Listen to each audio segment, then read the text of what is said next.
Not sure where to go or who to trust with your flooring project? And start with Trips Flooring, proudly serving the area for more than 25 years, specializing in floor sanding and refinishing, along with installation of new flooring, including hardwood, tile, vinyl, laminate, carpet, and the hottest trend in flooring, luxury vinyl, tile, and luxury vinyl plank. Are you on a budget? Check out their warehouse, cash and carry, or call 304-229-7009, or visit them online at tripsfloorsanding.com.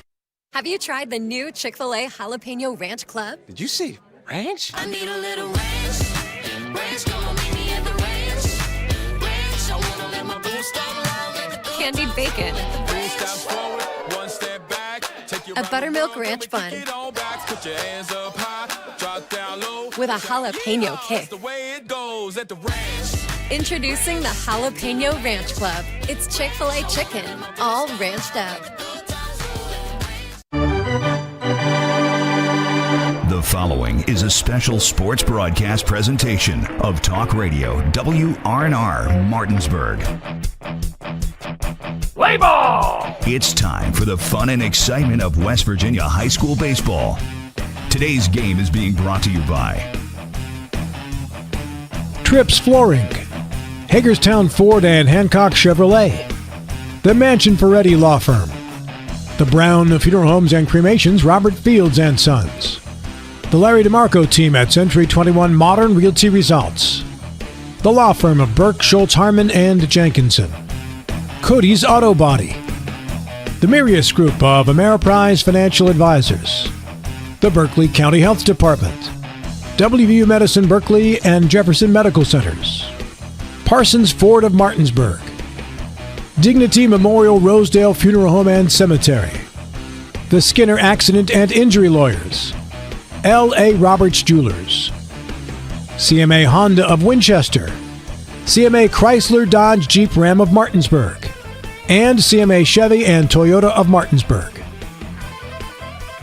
And now for the pregame show. Let's go out to the field and join our Talk Radio WRNR broadcast team.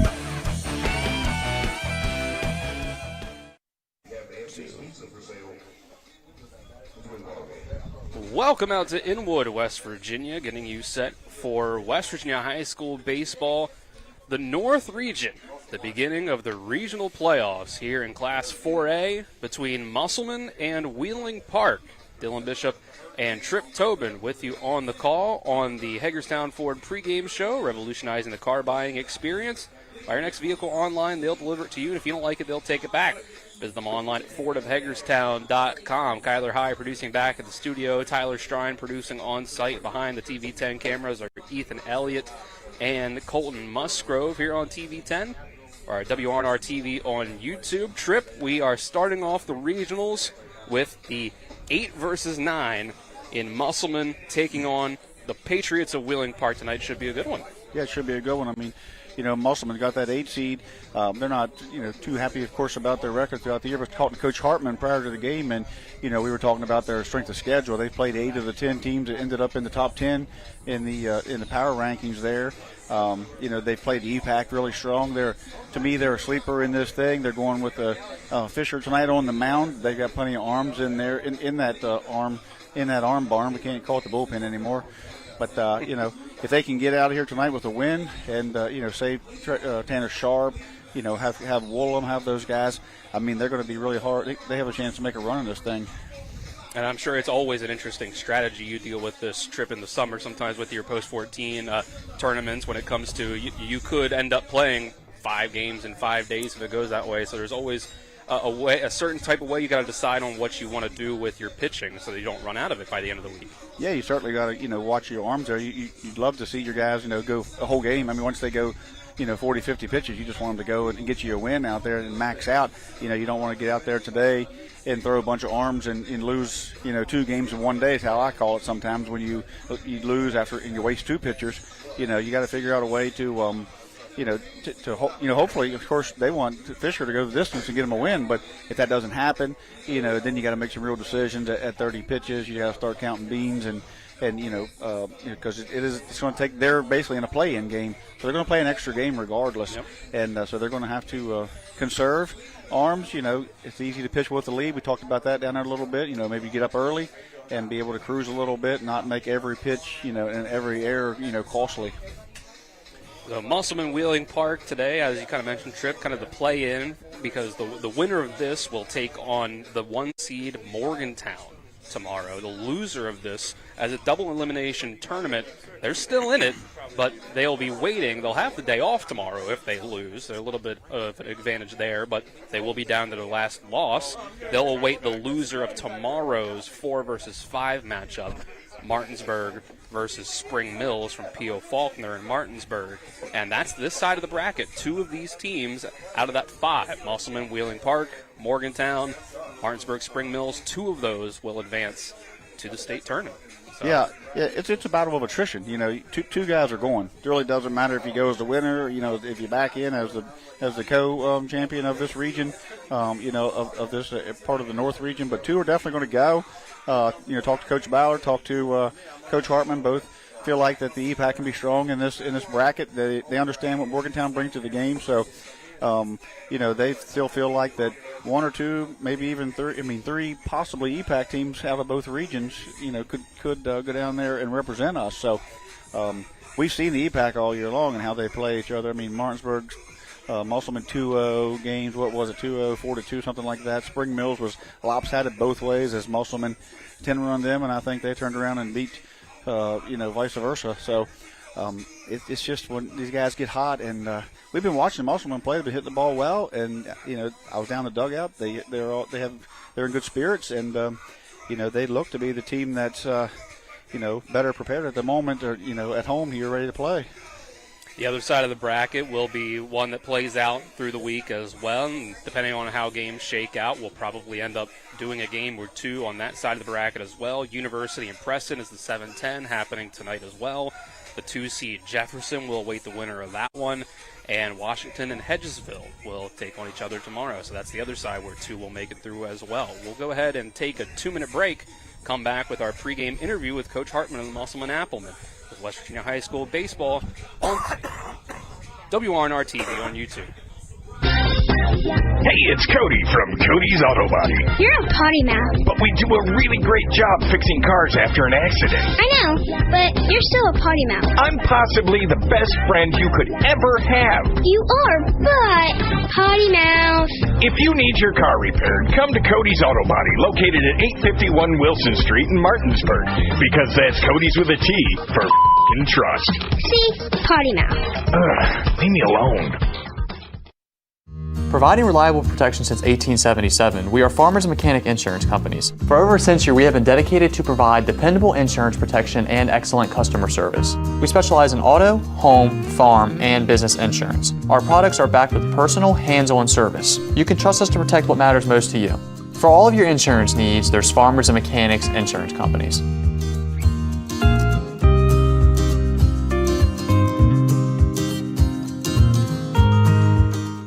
Life is evolving. Over the past decade, the way we do almost everywhere you're at home or at work. Skip the time-consuming and terminal wait at the dealership. Schedule your appointment at FordofHagerstown.com or HancockChevy.com.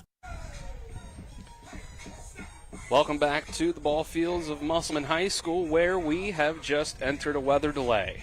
We've gotten word from Steve Campbell, the athletic director here, that there's been lightning close enough to the baseball fields. Looks like an isolated thunderstorm has kind of come through the area of Inwood here, and we have word that as we see Wheeling Park kind of walking back to their practice field here at the complex, that we've gone to a 30-minute weather delay. So at least 30 minutes past the last lightning strike within proximity of the baseball field, which means that we'll have to just take a break ourselves. Before we take that break, as we said, we've started the pregame show. We'll get you our pregame interview with Coach Hartman, brought to you by Trips Flooring. Not sure where to go or who to trust with your flooring needs. Call Trips Flooring at 304-229-7009 and online at tripsfloorsanding.com. You hear from Coach Hartman of Musselman, and then we'll have to take a break, waiting for the lightning to go away. Here with Coach Hartman of the Musselman Appelman. Coach, as we've reached the playoffs now, how are you feeling about where your team has been leading up to this point in terms of if they're peaking at the right time, how they've been playing lately, and whether or not you feel like, how confident are you that you're going to get the best version of your team here tonight? Yeah, that's true. You never really know what you're going to get from our guys. We played well the last 2 games. Hopefully you get that team that's competitive and wants to play against everybody that we face. And hopefully tonight you get that. William Park kind of same boat that we are in, had a good competition all year long. Teams that they play are tough. Teams that we play are tough. So it should be a good game tonight. Who are you going with when it comes to your starting pitcher, and what are you feeling about how they've been pitching lately and throughout the entire season? I'm going Carter Fisher tonight. Carter's throwing well for me all year. Hopefully keeps the kids off balance tonight. Soft contact, and hopefully we make plays behind him. And what goes into your decisions when it comes to the pitching, knowing that this week could end up being a long one if you go deep into this tournament? How does that affect your decisions with, are you going to let one guy try to go as long as possible? How deep you want to go into the bullpen game 1? Well, I'm going to ride with Carter as long as we can tonight. Hopefully he has his best that he can bring, and we'll just see. Play it by every inning goes. We obviously want to be able to use him later on in the week too, so if we can keep him under 75, that'd be fantastic, but if we got to go 110 with him and be able to win a ball game tonight, that's what we'll do. And what have you sort of told the guys about what to expect from Wheeling Park here as they come in? Again, another team is very similar to us, very similar record to us. They're hungry just like we are, and I feel like tonight's game is going to be a proving stick of where we are, where we stand with everybody in the state. I feel like we can play with anybody, and obviously we can lose to anybody that steps on the field against us. So hopefully tonight we'll give our best effort and have good results at the end of the night. All right, Coach, thanks for the time. Good luck tonight. Thank you very much. All right, thanks to Coach Hartman for the time for this one. The weather delay came in around 5:55, so maybe around 6:25 we could be on watch for getting things started here from Musselman. But until then, we will throw it to a break, and when we start getting close and we have word on when the game will get started, when first pitch will be, we'll come back with more coverage of the regional tournament in Class 4A West Virginia High School Baseball here on WRNR TV.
Welcome back to Inwood. Martin at Musselman. It's baseball complex. We're getting things going here. It's just a 30-minute delay. But as starting lineups are introduced over the PA, we'll get them to you here. They're brought to you on WRNR TV by CMA Honda of Winchester, located at 3985 Valley Pike at Winchester. Call 540-686-1622 at CMA Honda of Winchester. Owners just care more about you. Wheeling Park's lineup goes as such. They will lead off with Colton Whitmire, the pitcher, number 1. Then they will go to Miles Gorby, the shortstop, number 3. In the 3 spot, it's Jackson Updegraff, first base, number 16. In the cleanup spot, it's Braden Barch, the second baseman, number 18. Ozzie Hudson, right fielder, number 7, will hit 5th. Then it's Nolan Yanchuk, catcher number 22, hitting 6th, followed by Tristan Hayes, DH number 21. Third baseman number 19, Brady Groom, will hit 8th. And center fielder number 2, Rylan Moore, will round out the lineup at number 9. On the Musselman side, it'll be Wyatt Zimmerman, the center fielder number 1, leading things off, followed by Alice Whitmer, the right fielder number 6. DH number 11, Ethan Hinchman, will hit 3rd, followed by Nikki Zimmerman, shortstop number 8. In the 5 spot, it's Camden Woolham, first baseman number 12, followed by number 21, third baseman Tanner Sharp. In the 7th spot, it's left fielder number 10, Chase Stewart, followed by Jaden Moberly, second baseman number 2 in the 8th spot. And rounding out the lineup will be catcher number 13, Chase Cosner. For both sides, they will be putting on the mound. Wheeling Park will be throwing Colton Whitmire, the pitcher. He will be throwing behind the plate to Nolan Yanchuk. And on the other side, Musselman's starting pitcher is Carter Fisher, throwing to Chase Cosner behind the plate. Starting batteries brought to you by Cody's Auto Body at 851 Wilson Street in Martinsburg. Family-owned, offering superior customer service and great pricing for a job done by experienced and certified technicians. Call 304-901-4777. And with that, let's go ahead and take one more 2-minute break. And when we come back after that 2-minute break, it'll be time for first pitch here from Inwood. This is West Virginia High School Regional Playoff Baseball on WRNR TV. We'll be back in 2 minutes. Car accident? Get more with Mansion. If you've been hurt in a car accident, time is critical. You've got car repairs, legal deadlines, and medical treatment that can't wait. The sooner you call Mansion Injury Law, the sooner we can help you. Because memories fade, evidence gets lost, and photos can't be retaken. You only get one chance. Let us help you make things right.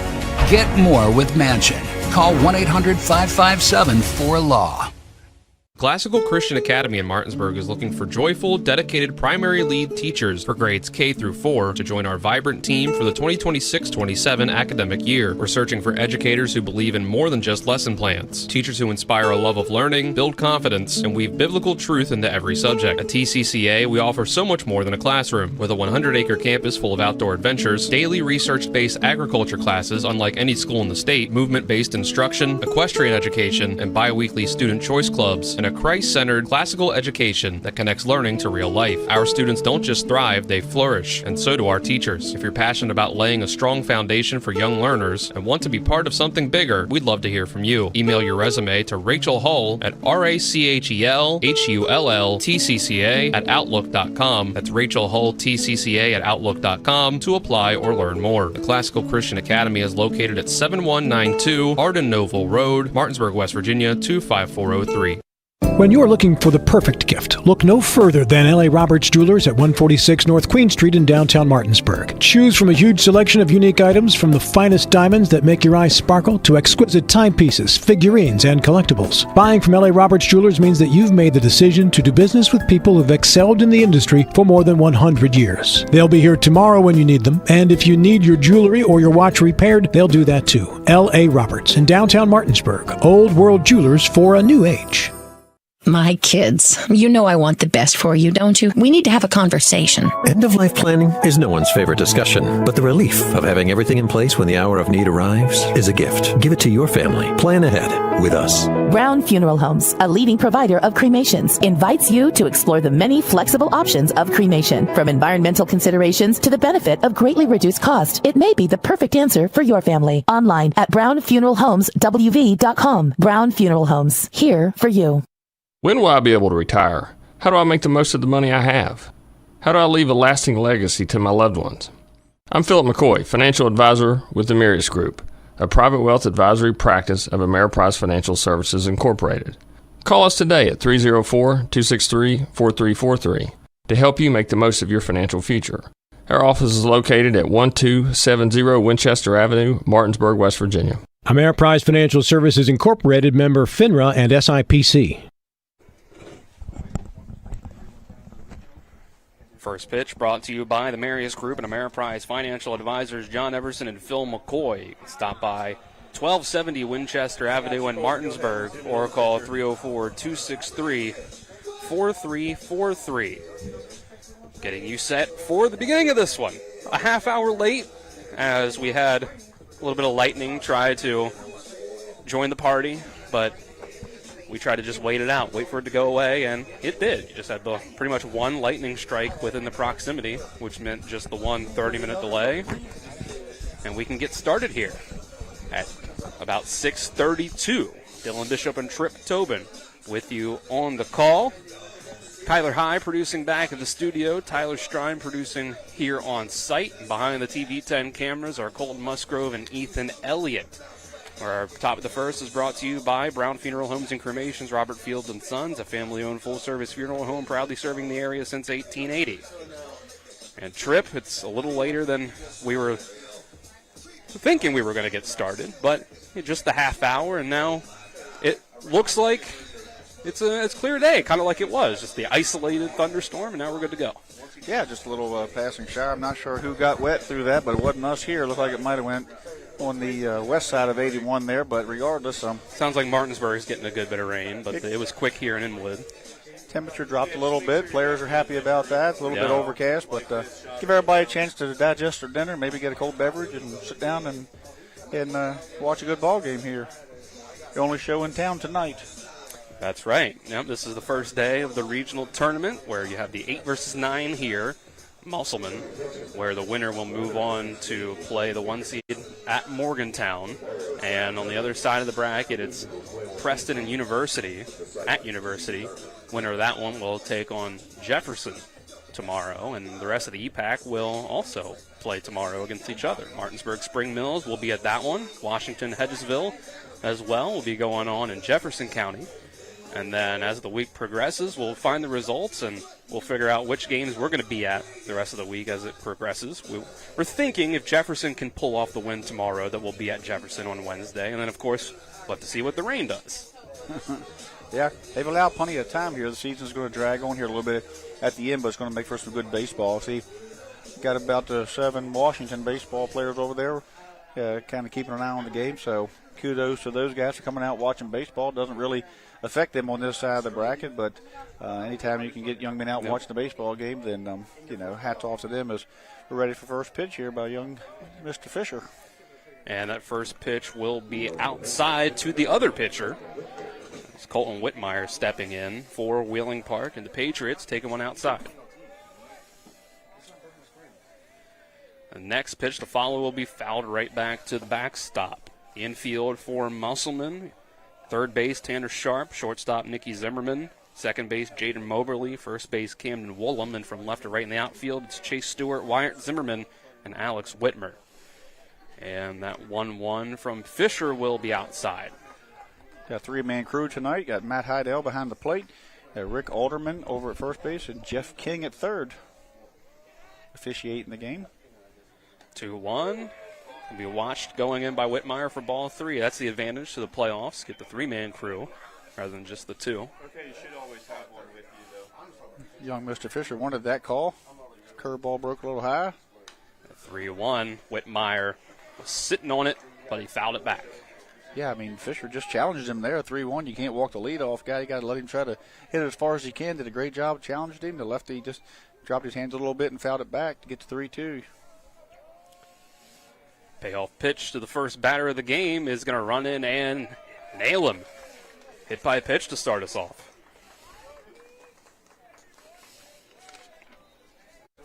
Whitmer coming down to 41 innings pitched.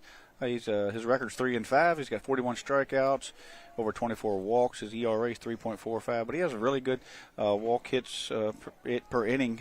His WHIP is 1.585, and his opposing batting average is only 243. So he's done a great job of keeping guys off base here.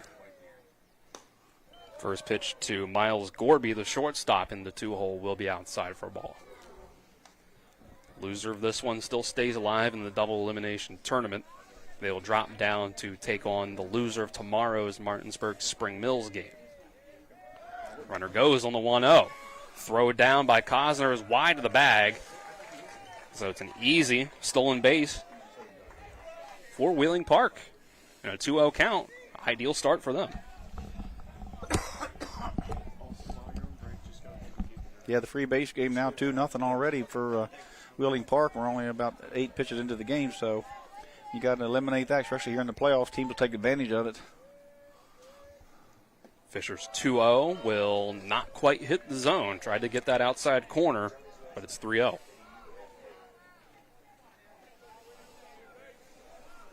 Willem at first base, in on the grass, just at the very beginning of it. 3-0. Gorby watches it for strike one. Getting some reports that it poured down and hailed over on the south or the west side of 81 over at Arden. Glad my truck's here. 3-1. Gorby puts a bat on this one. It could be in play for Whitmer, the right fielder. He can't quite run over to it. And could end up being for the best, as I think it would have been a good opportunity for the base runner to move up. The count runs full once again. Sometimes it's better to let him drop. But he didn't have a shot at it. But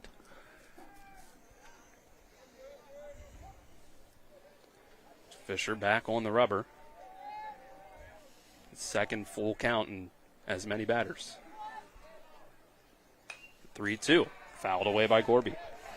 Yeah, as much as Wheeling Park can battle, certainly helps them. See a lot of pitches. The first two guys seen a lot of pitches, exposed most of Fisher's, pitching what he can throw, and but it also runs that pitch count up, and that's going to be very, very important in this tournament. Try to keep your pitch counts low when you're pitchers.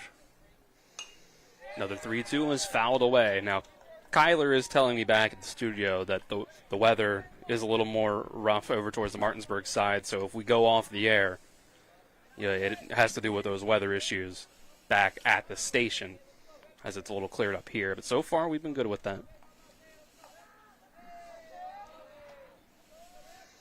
Another 3-2.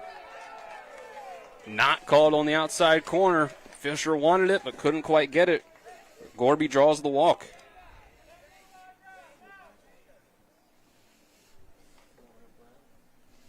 So it's runners on first and second. Already here in the top of the first. Jackson Updegraff, first baseman for the Patriots, will step up. Willem stays in the grass. Lets the runner at first get himself a big lead as the first pitch to Updegraff is outside and low. Fisher looking over to the dugout. I wouldn't be surprised if another pitch out of the strike zone here. You might see a visit. Calm him down a little bit. First baseman's in. First baseman's in as we see ball two. Cam Williams in. And we have a left-handed pull hitter in the 3 spot up. So big hole to run through. And you were right, Tripp. That does bring out a mound visit. Got full counts to the first two batters. You got a hit by pitch on that first full count, and then taking ball 4 to start off. So Fisher a little shaky here to start. Yeah, sometimes I can see the future. I know my wife's gonna be mad before I ever get home sometimes. It's almost like you're a baseball coach or something. You kind of know what they're thinking at times. It's like, you get out there, settle down here. You keep looking over here. I really can't help you. You got to get hooked up with the umpire back there. He's thrown some competitive pitches that just missed, and that certainly is frustrating to a young pitcher. Fisher's a sophomore out there. He's had a great year, we give you stats there earlier. Throws to a lot of contact, not necessarily a guy you see give up a lot of free bases. Here he's given up 2 and behind in the count, so uncharacteristic. Is a big moment in his young career. He was JV pitcher last year, 41 pitches in varsity this year, so he's got plenty of experience now. So as I was talking to Coach Hartman, asked him kind of what grade he's in. He said, doesn't matter, everybody's a senior now, so it's time to step up. And good job there by Coach McClintock to go out and talk to him. We'll see how it pays off. So it's 2-0 count. Up to Graff, back up, and this will be high out of the zone again. I think I would definitely possibly send Woolham back. I'm not sure the third baseman's going to bunt here with nobody out in a hitter's count. He has backed up. Or the number 3 hitter. Kind of at the edge of the dirt instead of the grass now as 3-0's in across for strike 1. Yeah, I'd probably be happy if he bunted at this point. Instead of having to continue to feed him fastballs. Fisher stands ready. 3-1. Up to Graff, lets it go, and that is strike 2. We do have a little bit of action already in the Musselman bullpen. Yeah, it's one of those things. If you can't, it'd be good. You got to make a decision early if you want to keep him for tomorrow or the next day. And, if you lose, you do get a day off, but you don't plan on losing. And it's strike 3 called. Great job by Fisher there. Up to Graff. Goes down on strikes, and the runners have to stay at first and second. It looks like Cam Bragg, number 4, is the one warming up down to the bullpen.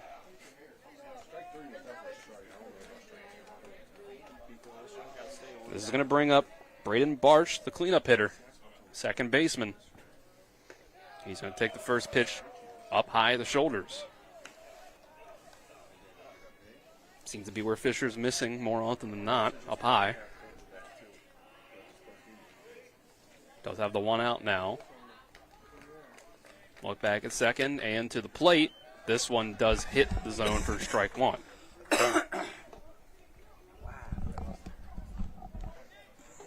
1-1 count to Barsh.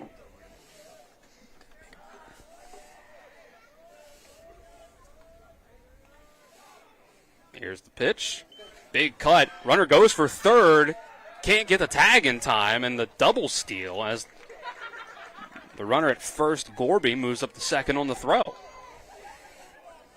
The speed from Wheeling Park starting pitcher Colton Whitmer got himself 2 stolen bases. It's a 1-2 count. It was a strike. But now, Wheeling Park can sacrifice a run in. 1-2 out of the zone. Ball 2. Musselman pulling the infield up, maybe expecting a tight game, low-scoring game here. Going to try to cut this run off with one out in the first inning as they've pulled off the double steal here. Got men on second and third. Everybody's up. Fisher's going to do it on his own. Another called strike 3, able to just nibble the outside of the zone once again. So it's 2 strikeouts in a row, despite the stolen bases out on the base path. 2 strikeouts looking. And, that could really hurt. That certainly would. You can see the first base coach for Wheeling Park shaking his head, Hey, here's first pitch swinging. Ozzie Hudson's going to get a base hit into right field. 1 runner scores, but the second one will be held up. But that's a 1-0 lead to start things out for Wheeling Park. Did a good job hitting fastball early. Left-hander there in the lineup. Ripped it through the hole there past first base. Nobody had a shot at it. Great job out there by Whitmer to get the ball in quickly. And they was able to just keep that down to 1 run. Certainly if they can get out of it with just 1 run after giving up multiple extra free bases and only 1 hit so far. This brings up Nolan Yanchuk. A couple names in the lineup for Wheeling Park that are ringing a bell for me from summertime for American Legion ball up for Wheeling. Yanchuk. Fisher fakes a throw over to third, stepping off the rubber.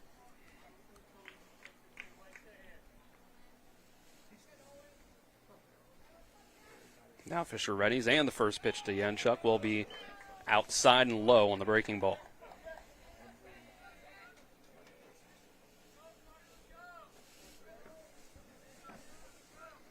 Gorby at third, Hudson at first after the RBI.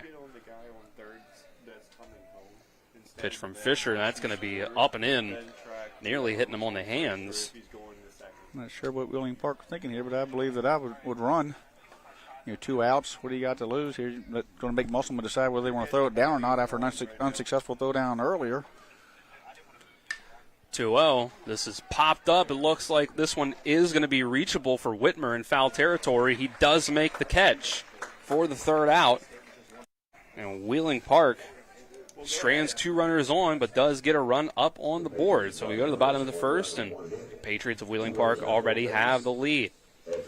This is West Virginia High School Regional Playoff Baseball on WRNR TV. When it comes to providing you with a better car buying experience, CMA's Toyota of Martinsburg takes it personally. Why? Because we're employee owned. That makes us neighbors. And good neighbors take care of each other. Come experience the honesty, transparency, and value we provide every customer, every neighbor, each and every day. At CMA's Toyota of Martinsburg, owners just care more about you. You have choices when it comes to appliance repair, but before you call a large corporate chain, consider what BW Appliance brings to the table. BW Appliance Repair offers fast in-home appliance repair services to the eastern panhandle of West Virginia, including Jefferson County and Berkeley County. We strive for professionalism, dedication, and honesty. Call us today at 304-279-8858 to schedule immediate service. You can also visit us online at bwappliance.repair. Welcome back to the bottom of the first here from Inwood. Musselman taking on Wheeling Park. Bottom of the first brought to you by the Larry DeMarco team at Century 21 Modern Realty Results. Call the Larry DeMarco team. 304-263-4222. Visit them online at modernrealtyresults.com. It's a 1-0 start for Wheeling Park in the top of the first after 2 stolen bases by the man currently on the mound for Wheeling Park as their starting pitcher. Here as we get a first look at Musselman at the plate, Colton Whitmer. Throwing to Nolan Yanchuk behind the plate. Musselman will bring up Wyatt Zimmerman, Alex Whitmer, and Ethan Hinchman, at the very least, here in the bottom of the first. It was a rough start for Fisher, but he was at least able to get out of the jam after the 1 hit allowed. He walked 2 men on base. One was a hit by a pitch, but he struck out 2 and was able to get a pop-up, so he limited the damage at least. Now Musselman has a chance to respond. Wyatt Zimmerman, playing center field this evening, will be first. Yeah, if you're a Musselman, I think you got to feel good about that. I mean, coming off to a little shaky start for the sophomore, a couple walks, a double steal there, put him in prime position with nobody out, and he strikes out a couple guys. They do get a hit through the infield, but they got it in quickly and limited that damage to just 1 run. So you got to be happy if you're Coach Hartman and Musselman Appelman after that first inning. First pitch to Zimmerman is a ball.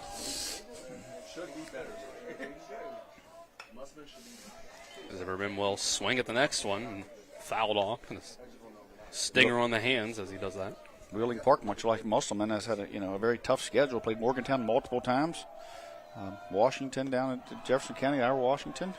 As the ball gets in the dirt there, he threw a 56-footer there, didn't quite make it, so for a 2-1 count. But Wheeling Park's had a tough go at too, with the teams that they've played. 2-1 out of the zone as well. Whitmer's had multiple clean innings against Morgantown, the number 1 team in the state most of the year.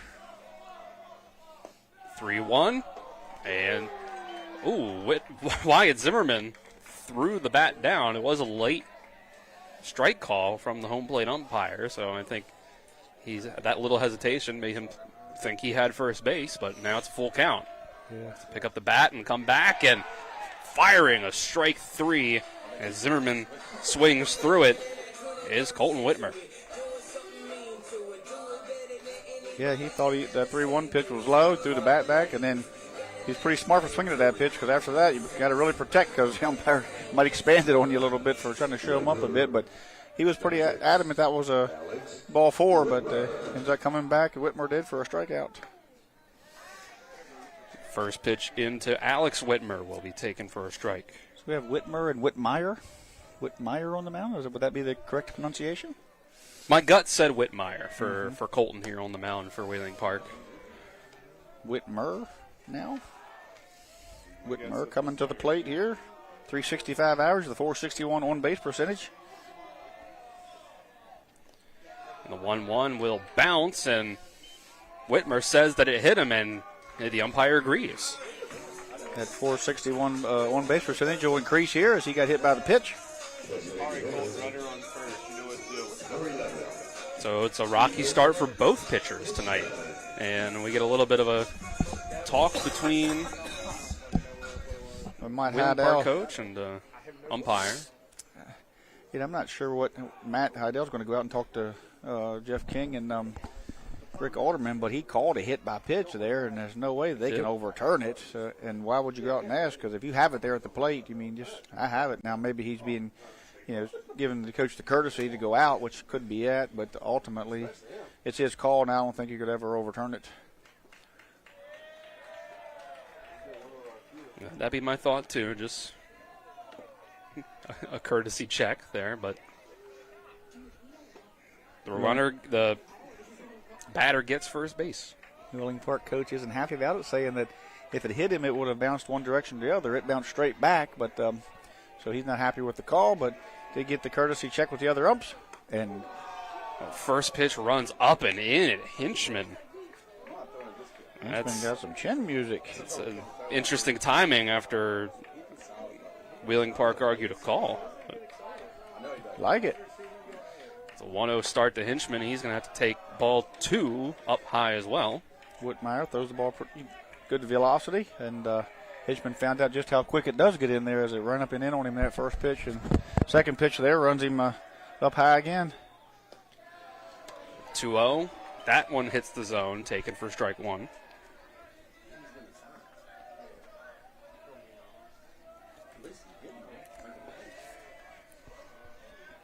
A noisy Musselman dugout as Wheeling Park pitches. That's up and in for ball 3. And same way with Wheeling Park, they're going to have to eventually go out and talk to him. I think he's overthrown at the moment. A lot of times when the kids overthrow, they try to throw hard. They don't find their release point. Right now, he's not found his release point. Hinchman pops this one up, but it's going to be fouled out of play. A lot of times it's just first game. I don't want to say nerves, but probably adrenaline. At this moment, a little bit of adrenaline pumping. You hear the crowd getting into it a little bit. The dugout's getting into it. A little bit controversial hit by pitch call. Next thing you know, the adrenaline gets flowing. Pickoff attempt, and that got him. Whitmer slipped, and I think didn't have a great jump back to the bag, and that pickoff attempt is good for out number 2. Yeah, he spun and threw a strike over to first base with that was the A move, they call it. He didn't give him the B move. He nailed him. So picked off there. And just like that, one pitch can end this inning. And nope, this one actually runs in. It almost nicked Hinchman on the jersey or the side, but it's ball 4 either way. Yeah, he could turn this inning around a little bit. That was a big pickoff there. He could be setting a man on first and second and 1 out. Instead, he got a man on first, 2 outs. And but it was a great pickoff move. I'll give his hats off to Whitmire. He'll keep the guys close the rest of the game. He's going to bring up Nicky Zimmerman, shortstop for Musselman. He'll check his swing enough to make this ball 1 as it goes in the dirt. I think it rained everywhere but here, according to my messages. Everybody's texting me. That's crazy. How could it have not rained there? It's poured here. It's hailed here. We got a little bit of a shower for maybe a 10, 15 minutes with a lightning strike. That was close enough, but it sounds like the northern part of the county is what actually got hit harder. We didn't get enough rain here to stop the dust. Oh. Here's the next pitch. Zimmerman takes it up at the eyes. Yeah, 3-2 count to the leadoff man, Wyatt Zimmerman. And then a hit by pitch and then a walk, and now a couple uncompetitive pitches here by Whitmire, and he's just not locating it very well at the moment. We'll come back to Zimmerman with the 2-0. He's going to take it for ball 3. Infield for Wheeling Park. Their defense, third base, Brady Groom. Shortstop, Miles Gorby. Second base, Braden Barch. First base, Jackson Updegraff. And the outfield left to right, Cooper Kelly, Rylan Moore, Ozzie Hudson. And there's the strike into Nolan Yanchuk. Mickey Zimmerman coming in, anchoring down the shortstop most of the year for Musselman. Batting .255 with a .411 on-base percentage. He has 12 singles and a couple doubles there to his credit. 9 walks and 17 Ks. So, nearly another pickoff on the before the 3-1. Yeah, that pickoff move is vicious. It's nothing really spectacular. He just does a great job of getting it over there in the right spot. Perfect strikes with that good velocity. This is going to be pulled nearly fair down the third base line, but just past the left side of the third base bag.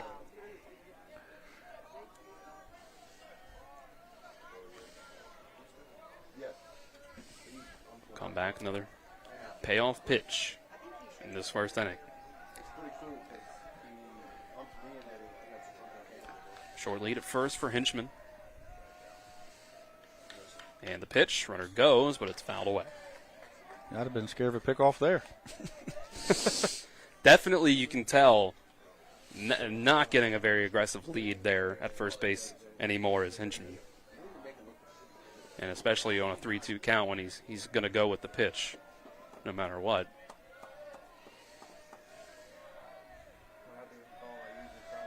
Here comes the next 3-2. Looking at it and taking strike 3 is Zimmerman. Second strikeout of the inning is out number 3 for Whitmire. So it's a clean inning outside of a hit by a pitch and a walk. One pickoff move in there. Gets one of those outs, and we'll move on to the second inning. Wheeling Park leads this regional matchup 1-0. We'll take 60 seconds. Come back. More West Virginia High School Regional Playoff Baseball on WRNR TV. At the Berkeley County Health Department, our motto is prevent, promote, protect. Since 1935, our mission has been to provide clinical and environmental services to protect the health of the general public. We're committed to building public health in our community by offering a wide range of services, including blood pressure screening, breast and cervical screening, family planning, counseling, lab testing, and more. We perform health inspections to make sure the restaurants you visit are clean, and we prepare and coordinate plans to respond to all hazards. The Berkeley County Health Department, 122 Waverly Court, Martinsburg.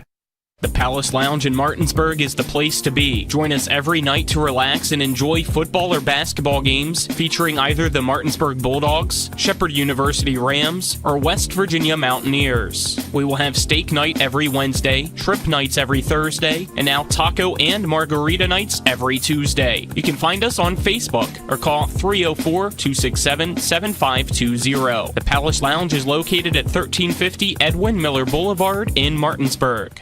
Top of the second is brought to you by the personal injury attorneys, Burke, Schultz, Harmon, and Jenkinson. Visit burkeandschultz.com. We play hardball. Wheeling Park has the 1-run lead after the first full inning.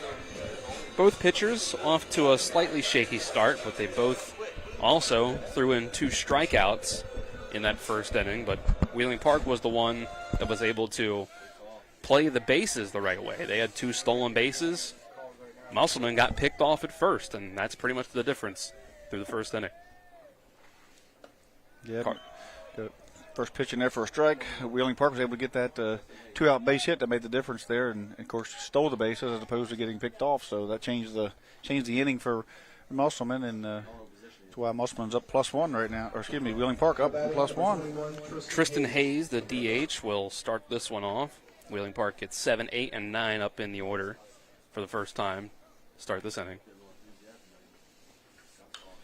And 2 straight strikes followed by a foul ball.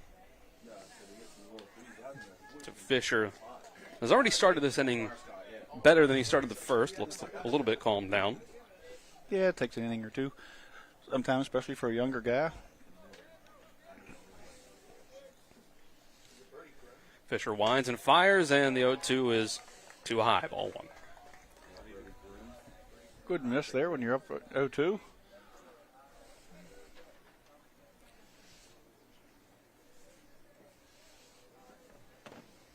Fisher's 1-2, and that gets away from him. Breaking ball up in the zone. Too high up for ball two. Yeah, not real competitive there with that one, but see if he would offer for it. All-speed curveball got up. This will be lined right at the shortstop. Nicky Zimmerman couldn't hit it into the glove. Throws it too high. The tag from Woolham, not in time. Hayes got his foot on the bag first. Yeah, got right at Zimmerman. It was kind of a line drive, a soft liner, but it did have a little knuckling action to it. Cut back, forced him to kind of come across his body with the open glove there, and hit the palm of the glove. He picked it up, and he threw across. He had to just got a little bit high. The tag from Woolham was a little late, according to Rick Alderman over there. So a man on first. Musselman preparing for a bunt here from the 8-hitter Brady Groom, third baseman, as Tanner Sharp is a few steps up into the grass. Swinging away, though, is Groom, and he hits this one into left field. Stewart will throw this one in, but it's an easy single for Groom to put runners on first and second with no outs, just like last inning. Groom did a nice job of setting on a fastball there, and just good swing through it there as young man coming to the plate, Ryland Moore.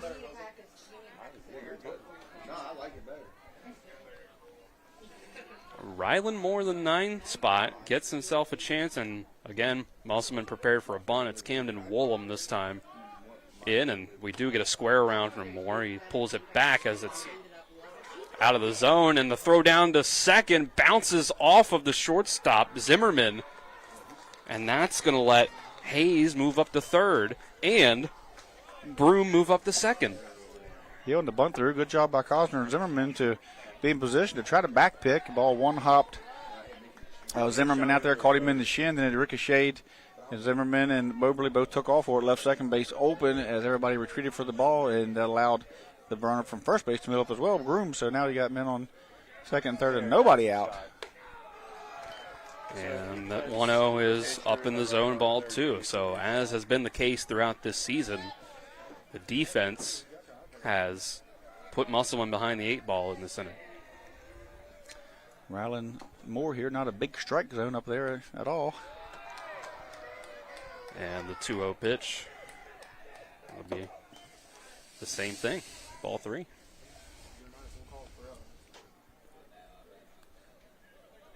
Infield all in. Trying to save a run at home plate if it's hitting the infield. And the 3-0 is inside for ball four, and the bases are loaded for the top of the order.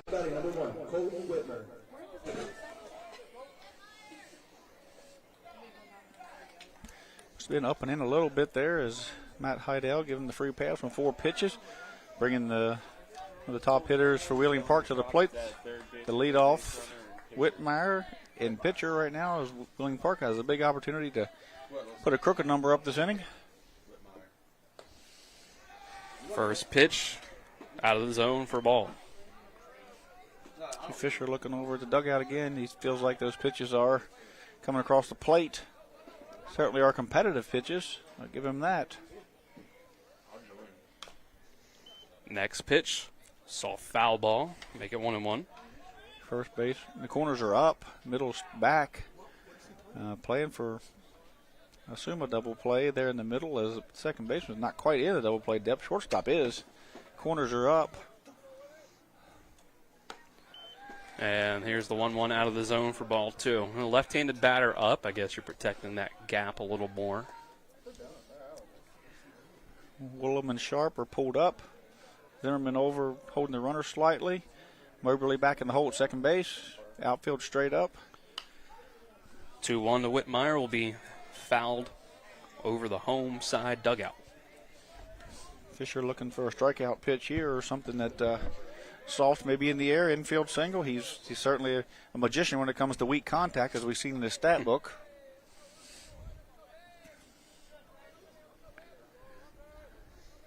Fisher's 2-2 will run in and hit Whitmire just like it did in his last at-bat. And that's going to drive in a run with the bases loaded. So earning an RBI the hard way, in a way. There is Whitmire. And that's going to bring out Coach Hartman and end the day for Carter Fisher. Going to bring in Cameron Bragg. So, yep, it is Cam Bragg that was warming up as early as last inning. We'll take a 60-second break as he gets warmed up. It's 2-0 Wheeling Park. This is West Virginia High School Regionals on WRNR TV back in 60. When it comes to providing you with a better car buying experience, CMA's Honda of Winchester takes it personally. Why? Because we're employee owned. That makes us neighbors. And good neighbors take care of each other. Come experience the honesty, transparency, and value we provide every customer, every neighbor, each and every day. At CMA's Honda of Winchester, owners just care more about you.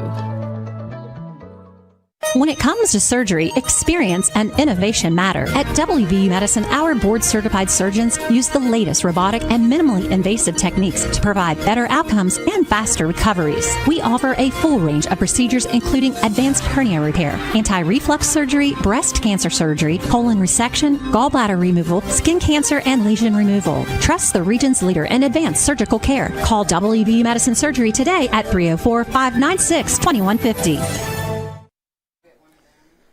Call to the bullpen brought to you by CMA Chrysler Dodge Jeep Ram of Martinsburg. Stop and see them today at 48 Kelly Island Road in Martinsburg. Call 304-263-8821. They're moving lives forward. Cam Bragg will take over for the Appelman. Carter Fisher goes 1 inning plus, gives up the 2 runs, and he is responsible for the ones out on the bases as well. He struck out 2, walked 2, and has 2 hit by pitches as well. We'll see what Cam Bragg can do and see if he can get out of this bases loaded jam with no outs against 2, 3, and 4 coming up in the Wheeling Park order. Yeah, Cam coming in, inheriting 3 base runners here, bases loaded, nobody out, tough spot to be in. But Cam, young man, got a lot of confidence, and Coach Hartman has confidence in him to bring him in. Comes on a year, 26 innings pitched, a 3-3 record. Got a 5.10 ERA with the 1.731 WHIP.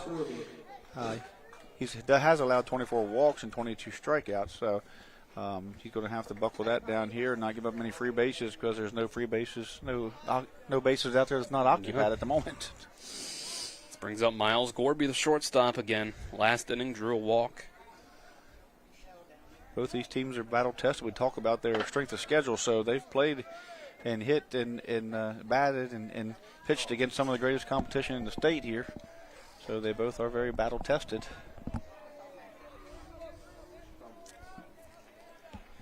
Bragg's first pitch. It's going to be hit by Gorby out to center field, but Wyatt Zimmerman right to him. And here's the runner tagging up from third. It's cut off and not thrown to the plate, so that is a run in for the Patriots of Wheeling Park, making it 3-0. Now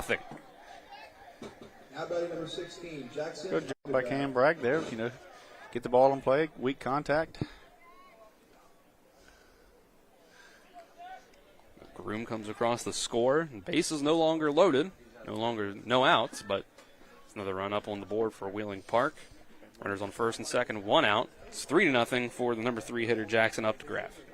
Musselman appealed over to third, so they might have left too soon. Home plate umpire Matt Heidel had the call there. Jeff King had the catch, and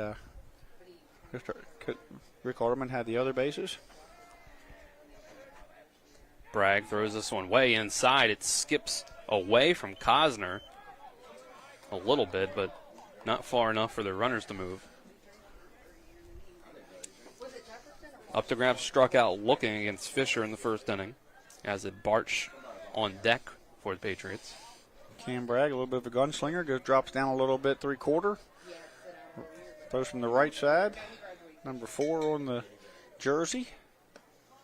The next pitch runs inside as well. Musselman wearing the Kelly green pants with the red and white stripe and the red and green banner across the front. It's a predominantly white jersey. The 2-0 up to Graff. That's going to be low and outside, ball 3. Musselman pitching has not been in control yet.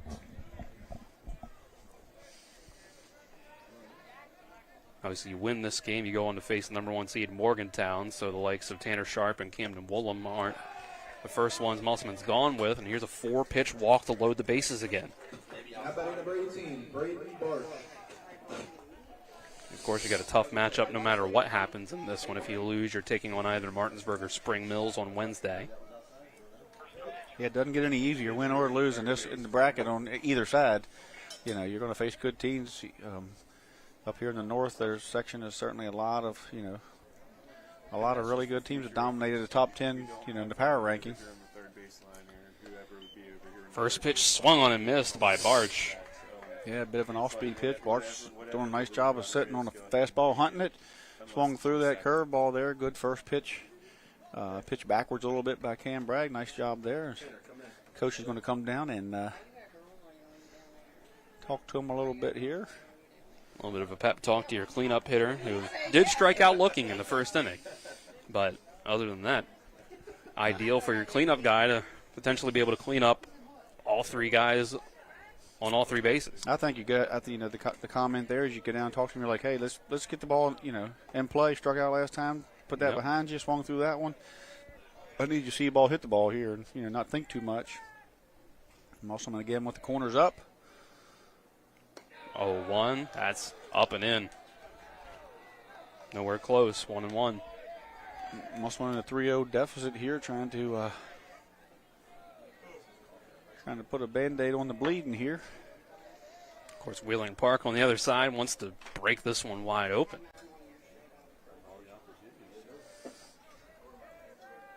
Bragg will wind up with the 1-1. It's going to be taken low. Ball 2. Ozzie Hudson waits on deck. He had the RBI single in the first inning. Competitive pitch there. Cam Bragg walking off the back of the mound, shaking it off. Was hoping he'd get that pitch and be a 1-2 instead of 2-1. And that runs in and nails Barch on the knee and walks in another run. Now batting number 7. Yeah, but the free bases are stacking up, and certainly not in Musselman's favor as the pitching at the moment. He's not found the strike zone enough. Just 2 hits on the night for Wheeling Park, but multiple free bases here in the form of walks and hit by pitches has spotted Wheeling Park to a 4-0 lead with only 1 out. Top of the second, base is still loaded. Here's Hudson in the 5 spot, taking the first pitch for a strike. Bases loaded with just 1 out. And again, Hudson, first time around, was able to hit one in the right field and drive in Whitmire. And get a runner. More action in the Musselman bullpen has gotten started, it looks like. And yeah, you do have a pinch runner at third. I think a courtesy runner for Whitmire, ain't they? That's who was on third? For number 1. That's right. Courtesy runner for the pitcher. Number 4, which is? To figure that out, we'll pull up our game changer isn't working very well. If anybody at home, if theirs, doubt theirs is working either, because we haven't had. And mine's glitched. It's not even bringing up anything for the game. That could be a problem on my end, on my app. Number 4 looks like Bodie Cox. Bodie's Fortunately, Tyler, our on-site producer's game changer, is working. He'll pull that up for us. And the 0-1 taken for strike 2. You see, Barch over at first is able to, on the pitch, almost get halfway down the line. Hudson with that line drive single last time, past the first baseman. And that's a big cut through, drop third strike, but first base is occupied. That's just out number 2. Yeah, out number 2. It's just what the doctor ordered there for Cam Bragg as he comes in inherited those bases loaded and trying to limit the damage here. Musselman can push everybody back now with 2 outs. Can try to go for the batter here and just try to put this inning behind them and try to get some of that momentum back in the bottom. Nolan Yanchuk comes up. He ended the first inning by flying out to right field foul territory. Swings through the first pitch for a strike. If you can get these guys to swing the bat, Musselman play a little defense, they can certainly get the ball in play and maybe let your defense work. But hit by pitches and walks are not much you can do about that. And this one low for ball one. I'm surprised we're not seeing Woodlam going over after a pitch, trying to cover first with a throw down from Cosner, because Barch is taking that secondary lead almost halfway down the second. You wonder if it's a play they work on where if he does throw down that everybody goes, moves up. True. Swing and a miss on the 1-1, strike 2.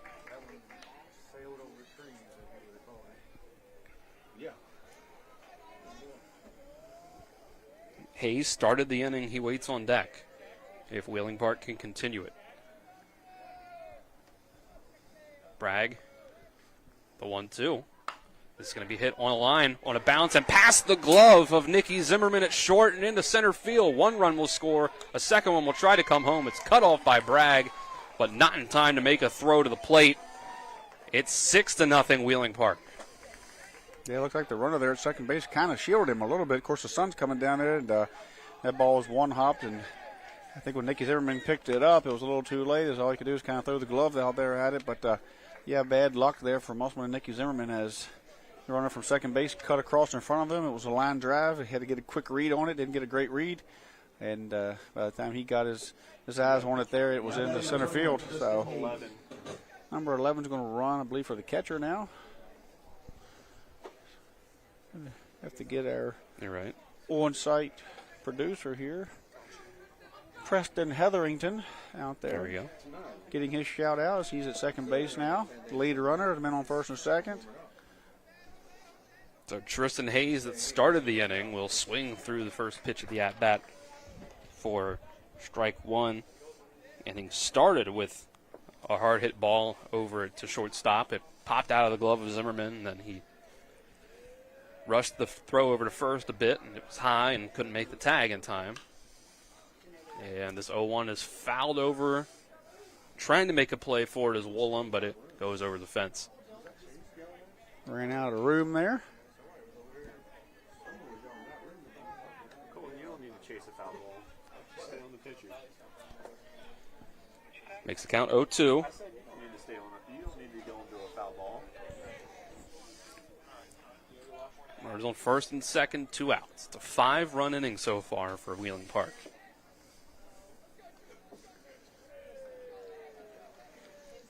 Here's the pitch from Bragg, and that's swung through by Hayes. Chase that one for strike 3. So Bragg able to get out of the inning in the end with 2 runners left on, but Wheeling Park opens the game up with 5 runs to make it 6-0 here in this opening game of regional play.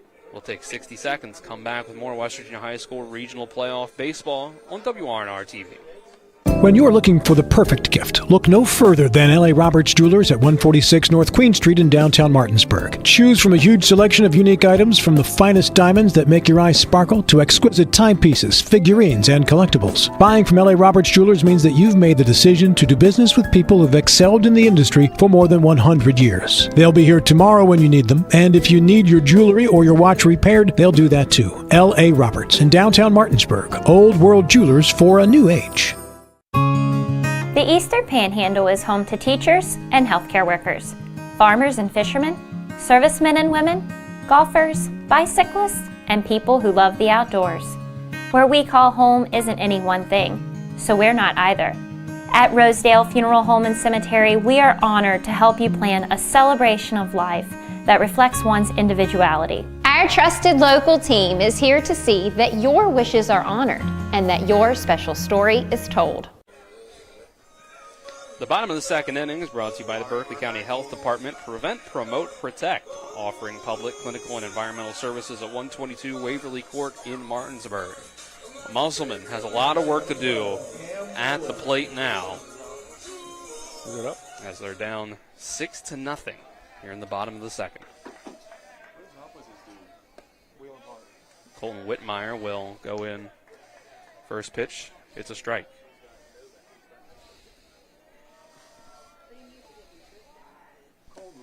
Swing and a miss. This one. Wheeling Park's game changers up. We might be able to get something out of that. Whitmer's at 23 pitches. That will help out a lot.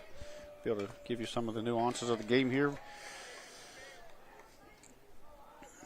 Right now, the box score after 1.5 is a 6 runs for Wheeling Park on 3 hits and no errors. Musselman's 2 errors.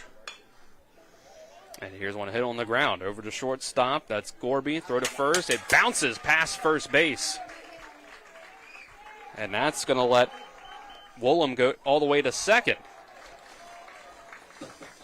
Yeah, so you get a walk in and an error on that that allowed him to move up.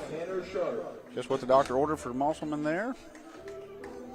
So you had some defensive problems on the Musselman side in the top of the second. But Wheeling Park were paying the favor in the bottom. Yeah, right now the 4 walks and the 2 hit batters is what's really hurt Musselman, along with the couple errors. Way too many free bases here in an inning and a half of baseball. And Musselman needs to figure out a way to turn that around. And in the meantime, offensively, try to cut this deficit, chip away at it. Tanner Sharp will have a chance.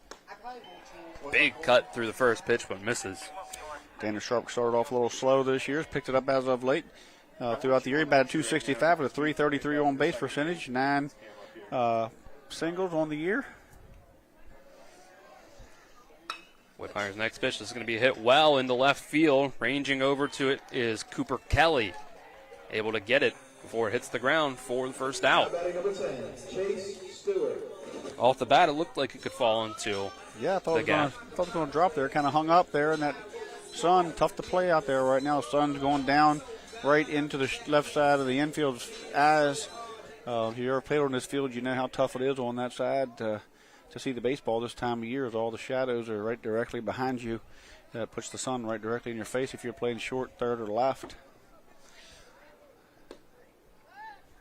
Here's a first pitch, then a throw down to second base that was closer than you would think after the first pitch to Chase Stewart, left fielder. Yeah, catcher dropped it right in there on Cam Woolham's back. Good job by McGorby there to be there for him on the back pick. Same thing happened last time. Musselman got a first batter on. They got picked off. Stewart will call time right before the pitch, as Whitmire took a good bit of time with that one. Stewart coming in batting .189 with a .375 on base percentage. Does have a double on the year, 5 walks, 13 Ks with a .375 on base percentage. So has been productive at times, capable of extra base hits. Stewart turns inside, but this is called a strike on the inside corner.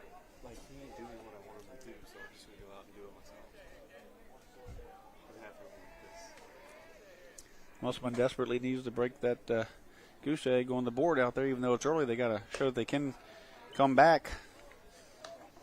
Next pitch out of the zone for a ball. Strike zone a little tight here today from our vantage point, but I'm not down there on top. I can't really see high low. That ball was across the plate. Could have been high. Next pitch. This is going to be hit into play on the ground to second base. Barch's only play will be at first. Runner will move over, but now there's 2 outs. Now batting number 2, Jaden Moberly. This is the 8th spot in the order. First at bat for second baseman Jaden Moberly.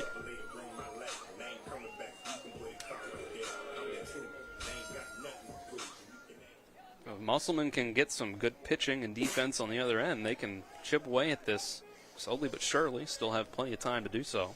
Yeah, it's only the second inning. They just need to have a little time out here, a little group chat, and pick this up a little bit. Certainly now to get a run in here would help to answer, at least show them that they do have some life.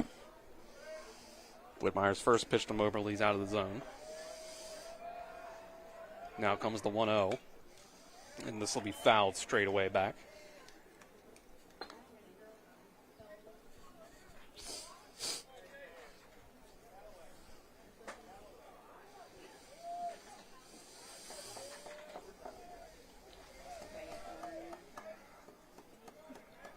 Whitmire readies the 1-1.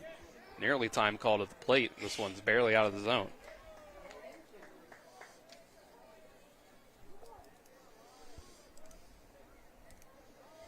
Count now 2-1.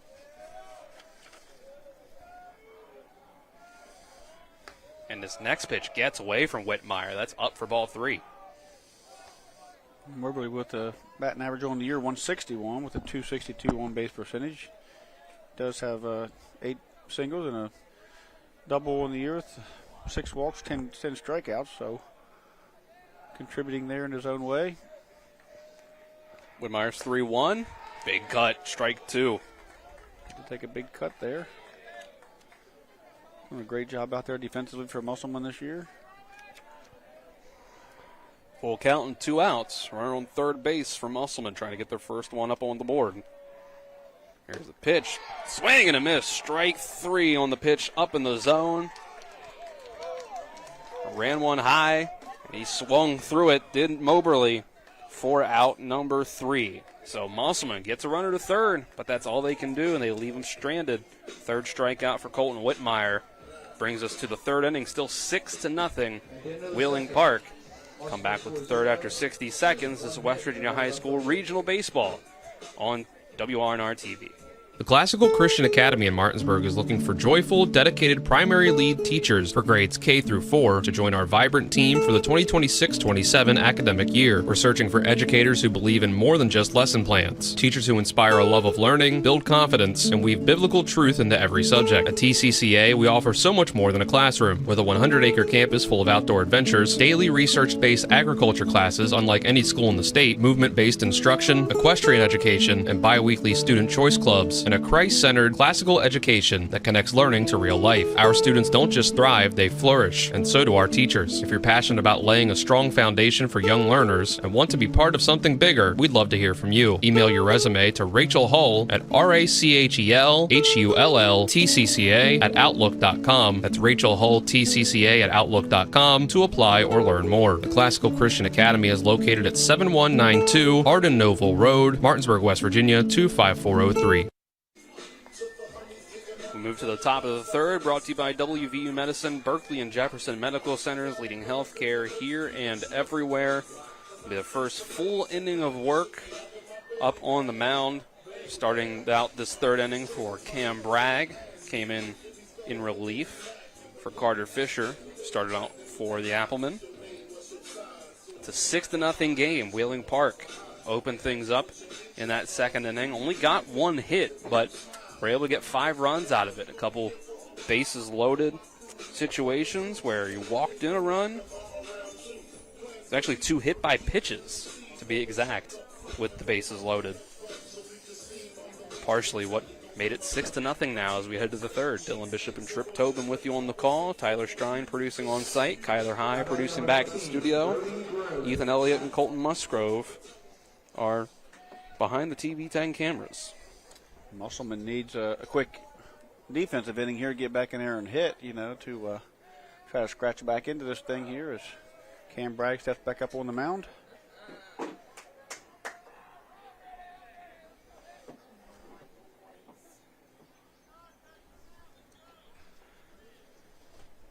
We got Brady Groom singled in his first at-bat last inning.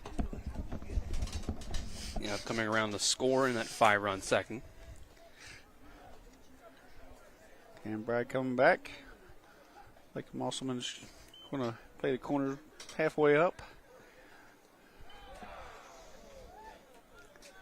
Bragg rushed to the plate there a little bit and lost his release point. Ball got away wide in the right-hander's batter's box.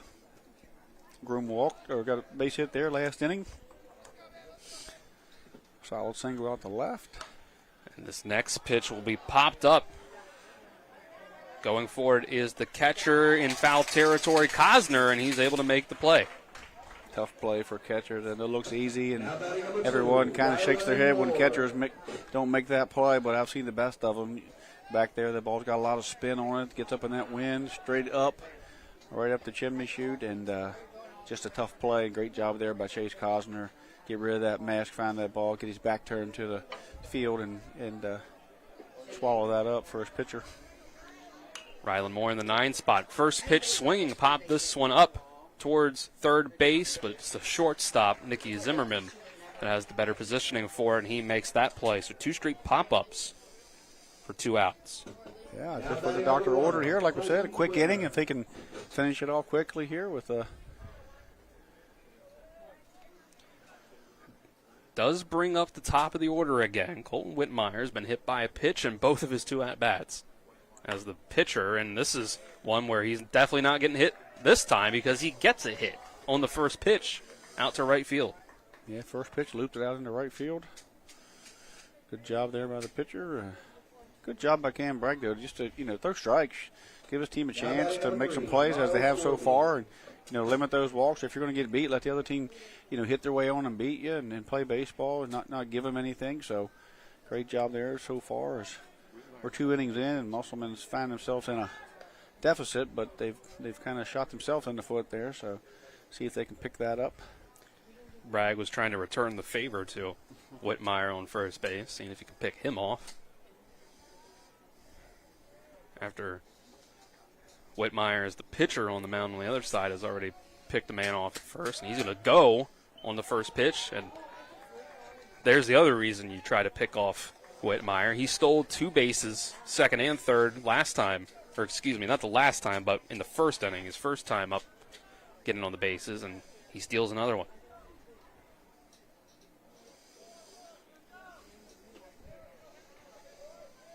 It's 2 outs, but runner in scoring position. Yeah, he's shown that he could run the bases. And this is one hit towards left field. It's going to drop in. It's dropped by Chase Stewart. He tried to slide for that one, and he can't get it into the glove. Another run on the board for Wheeling Park makes it 7-0. Yeah, like I said, there in that outfield, it's a sun glaring down on you. I thought Stewart had a beat on it, and then it just kind of dropped out of the air. So he had a good line after it, and dropped down there like he was going to reach out there and make the play. Just short hopped him, and it kind of got away from him and allowed the young man to move up to second as well. As Wheeling Park continues to score every inning, at least 1 run. Yeah. So 1 in the first, 5 in the second, 1 in the third. So 8 and 9 in the order get out to start off the inning, but then the top of the order comes through with another run. First pitch to Updegraff in his third at-bat of the ball. Updegraff 0 for 1, struck out looking, and drew a walk. He's going to swing early in the count as well, but he's going to foul it over towards his third base coach. A lot of early swinging in the count against Bragg here in the third inning. Yeah, Bragg's throwing strikes. They're going to...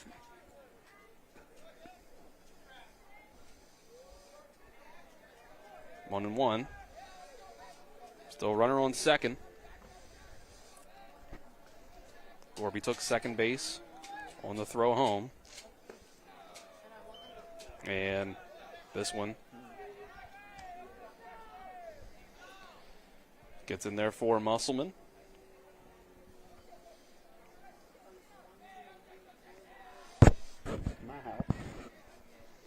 Bragg looks into his catcher Cosner again.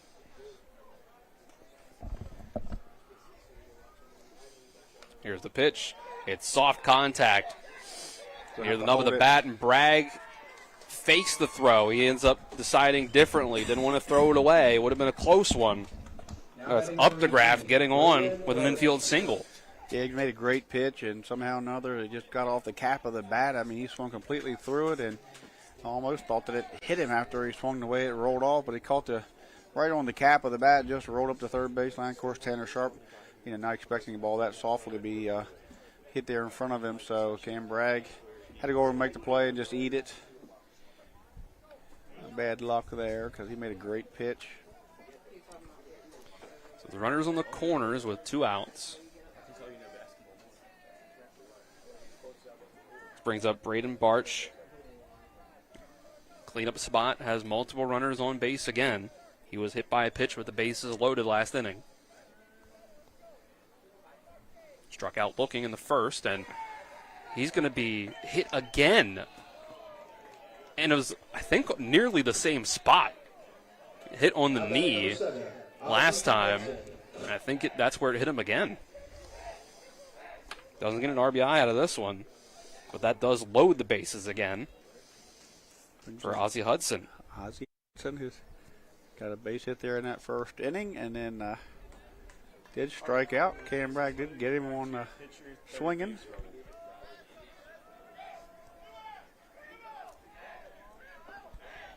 By the way, you've really picked it up this afternoon. So 2 outs, bases loaded once again for Wheeling Park. First pitch from Bragg is in for a strike.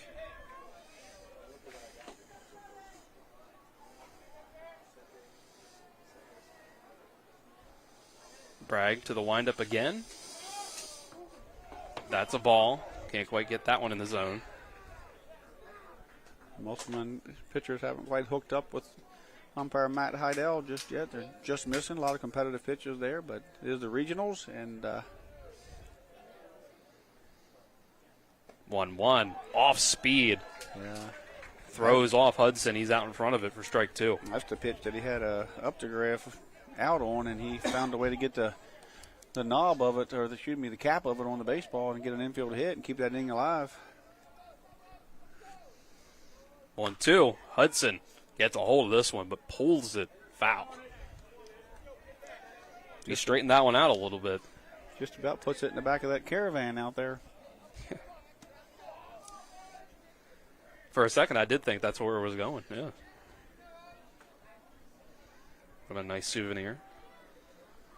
Another 1-2 comes, though, with the bases loaded. Bragg out of the windup.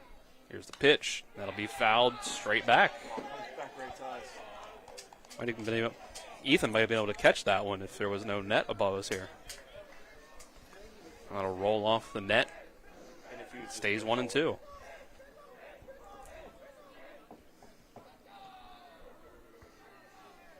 Once again from Bragg, that's going to run inside. Tell Hudson was ready to take one for the team if he needed to. He just froze in place. Yeah, Wheeling Park has no problem taking one for the team, that's for sure. Wheeling Park, if they hold this lead, they have to take the ride south down to Morgantown tomorrow. 2-2 out of the zone and low. And outside, ball 3. The winner of this game is going to Morgantown. The loser's going to sit and wait for the loser of the Martinsburg Spring Mills game tomorrow. Take a day off. Runners will go on the 3-2, and that's out of the zone, ball 4. And another run is in, make it 8-0 Wheeling Park.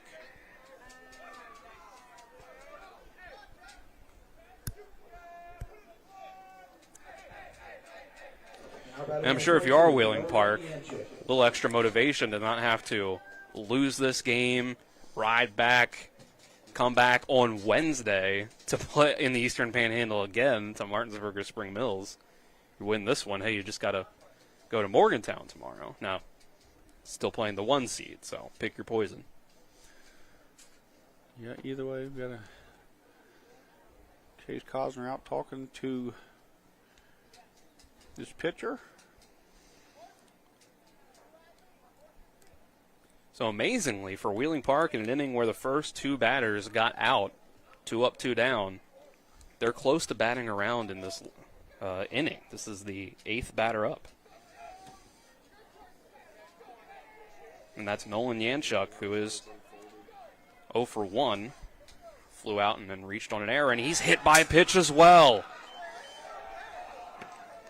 Musselman's pitching has just not had it today.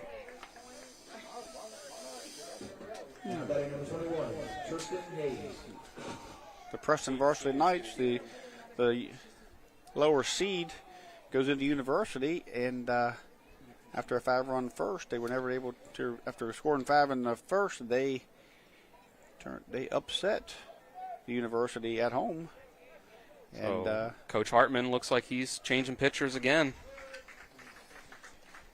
A pitching change here, but Preston goes into University and beats them 8-4, and they're going to get the ride down Jefferson tomorrow and play Jefferson. So the 10-16 Varsity Knights are going to head to face a big matchup tomorrow against Jefferson. How about that? 10-7. That's the away team winning that one. We are on our way to seeing the same here. University is going to have to travel to either Washington and or Hedgesville. So as we got a pitching change here, Connor Holcomb will come to the mound. We'll take a 30-second break with the pitching change and come back. More West Virginia High School baseball on WRNR TV. When will I be able to retire? How do I make the most of the money I have? How do I leave a lasting legacy to my loved ones? I'm Philip McCoy, financial advisor with the Mirius Group, a private wealth advisory practice of Ameriprise Financial Services Incorporated. Call us today at 304-263-4343 to help you make the most of your financial future. Our office is located at 1270 Winchester Avenue, Martinsburg, West Virginia. Ameriprise Financial Services Incorporated, member FINRA and SIPC. Connor Holcomb will try to get out of this bases-loaded jam with 2 outs for Musselman, taking over for Cam Bragg after a hit-by-pitch. And that's 3 straight either walks or hit-by-pitch for Bragg to end his day. And at 9-0 with the bases loaded, Musselman really needs to get out of this one. Yeah, they've certainly put themselves in the hole, shot themselves in the foot.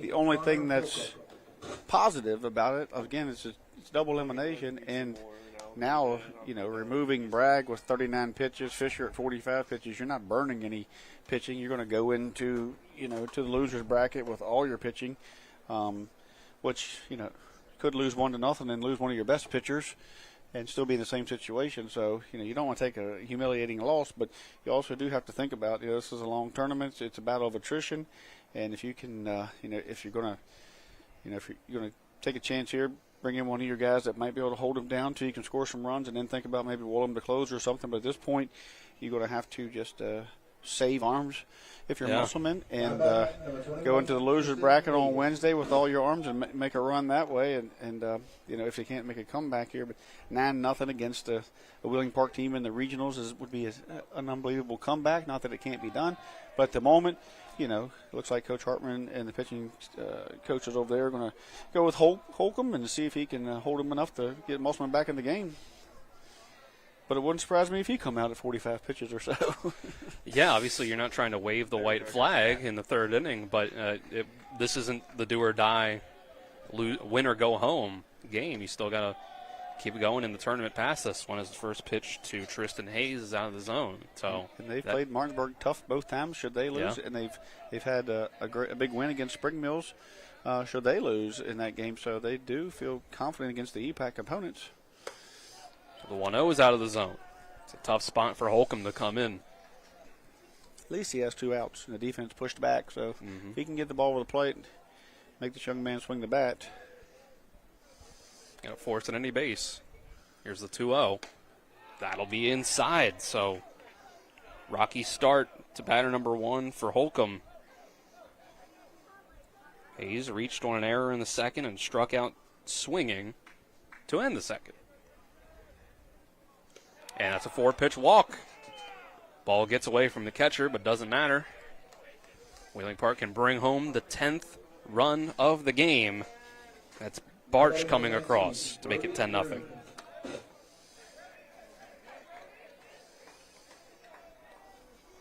Yeah, Musselman with 3 errors, 6 walks, 4 hit by pitches.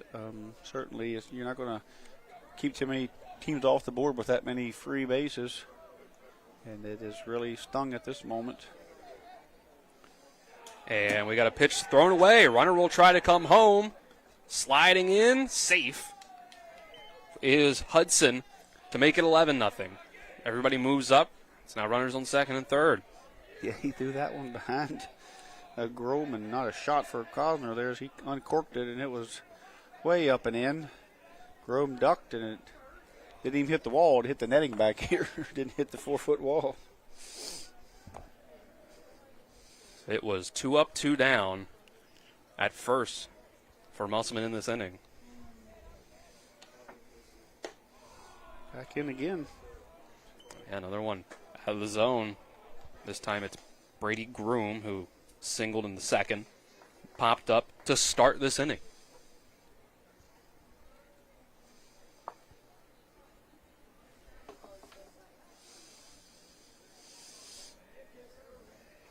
And the next pitch, that's a wild pitch as well, but a lucky bounce off the backstop keeps the runners at bay. Yeah, that's what allowed the runner to score the last time. Hit the net and dropped. This time it hits the backstop and kicks back. Holcomb throws it hard enough that it can come back for sure. 3-0 pitch here. First base open. Got to be careful.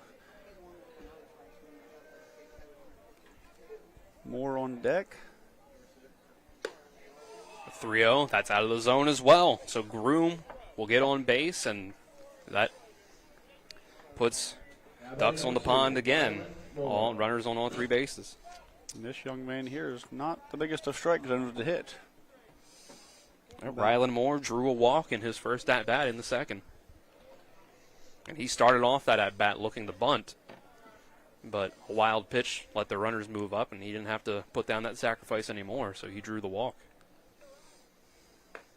First pitch, that's a strike. Yeah, you got to lay it in there and let this young man hit the baseball. And hope a fielder can get a glove on it here and get that third out, as Wheeling Park has put up 5 runs the last 2 innings to extend this lead to 11-0. 1-0 will be out of the zone.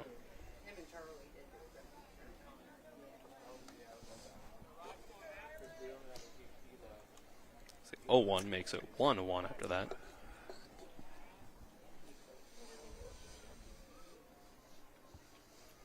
Holcomb's next pitch, that's high over the head of Moore. Up above the head. It was over the plate, but way too high.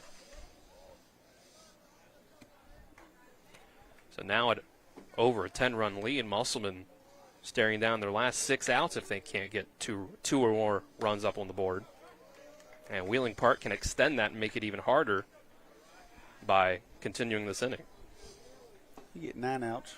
Give them at least 3 more. 6. You're right. It's only the 3rd inning. They get the bat in the 3rd, 4th, and the 5th. It feels like the 7th inning. You're right. You're right. My math was just off there. There's strike 2. It certainly feels like later in the game, doesn't it?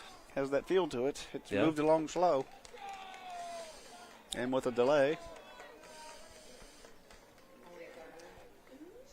And that one's out of the zone as well. So if the mercy rule comes into play, and at some point, that's now at least 3 that Musselman has to put up. Could be looking at 15 after 3, I believe, is even in effect in the regionals. True. We're going to see another pitching change as number 5 is going to come in and play and to pitch.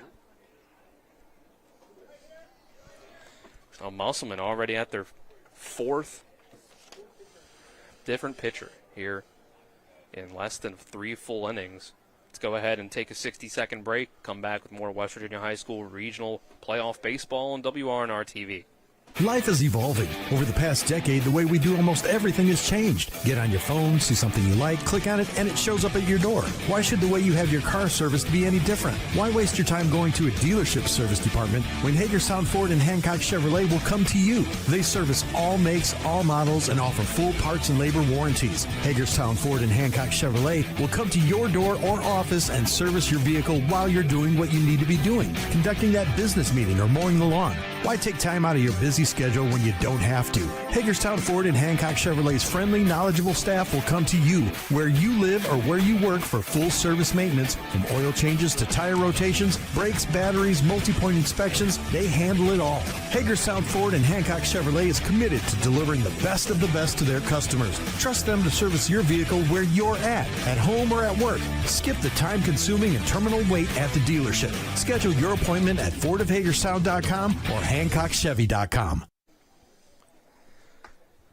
Welcome back to Musselman. Another call to the bullpen brought to you by CMA Chrysler Dodge Jeep Ram of Martinsburg. It's Charlie Arpin, number 5 for Musselman, coming in as it's 12-0 in the top of the 3rd. It's been 6 runs put up by Wheeling Park in the 3rd so far, and the bases are loaded. They can continue to add on to it, and that comes after they had put up 5 in the top of the 2nd and started the party off with 1 in the top of the 1st. And it's the top of the order again. This is what got things going for Wheeling Park in this inning.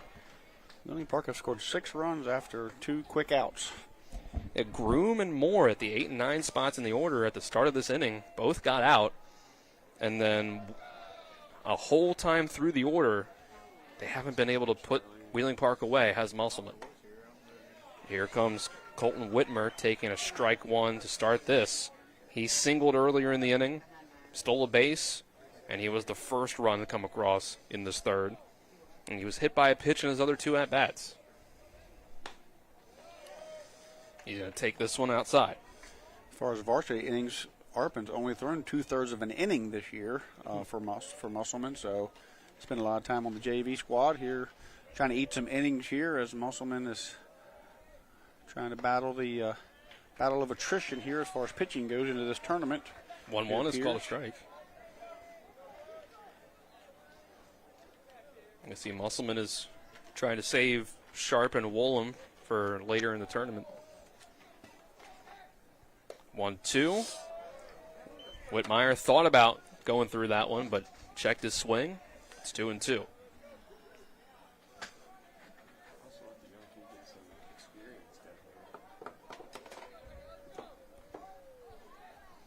The 2-2.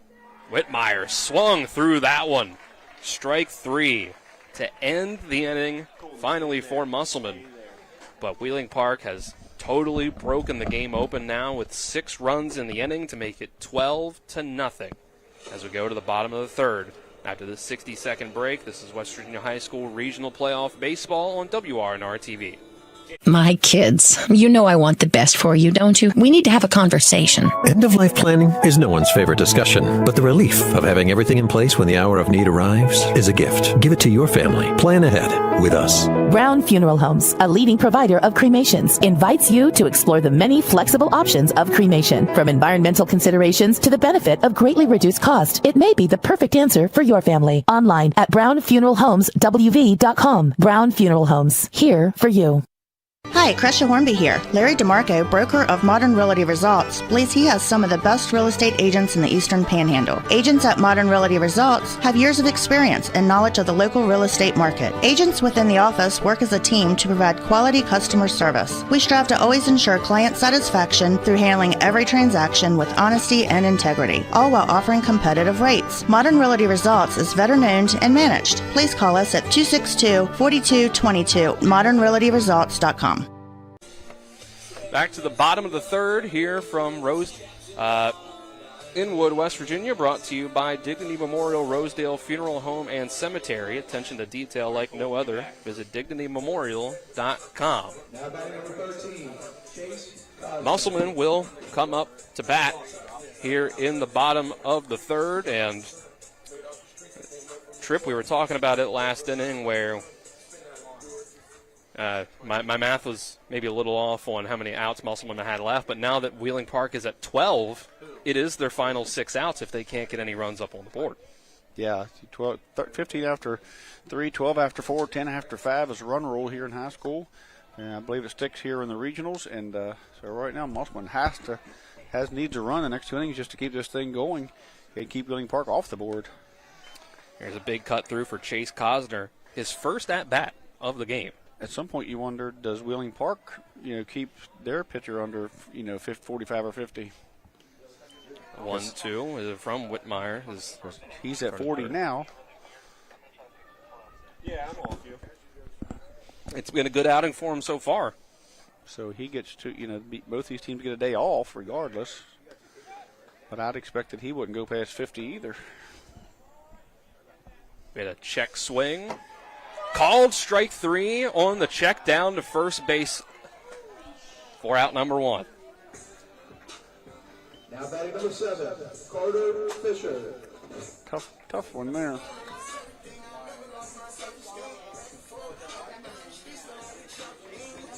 We're back at the top of the order. Wyatt Zimmerman. Now batting number 1, Wyatt Zimmerman. Whitmire working fast, throws strike 1 on the inside corner. Zimmerman started off the bottom of the first for Musselman with a strikeout swinging against Whitmire. Whitmire's got 4 of them so far, and he rattles off another strike here to start this at-bat. Awesome. 0-2. He's working fast. The 0-2. This is going to be hit by Zimmerman towards shortstop Gorby. Able to stop it with the glove and then pick it up and throw it in time for out number 2. That was a great play by Gorby. That ball was hit hard on this field. Plays a little rough there and stayed out of the grass. It never hit the ground until it hit the dirt. And he had the backhand, knock it down, use the glove to push it back to his throwing arm, threw across strong. And Zimmerman is very quick on the fleet of foot. He's 17 for 17 with stolen bases, so he's got speed. Whitmire throws to Whitmer, and Alex Whitmer is going to foul off the first pitch. He reached on base in the first inning on the hit by pitch, and then the great pickoff move from Whitmire got him out. 0-1. Whitmire can't quite hit the outside corner. It's 1-1.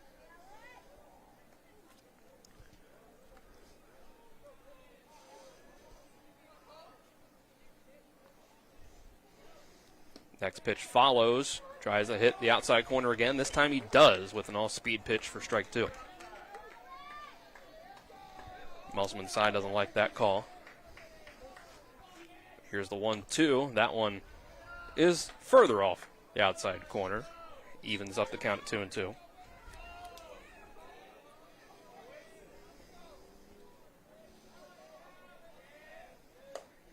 That 2-2. Runs just a bit high to make the count full.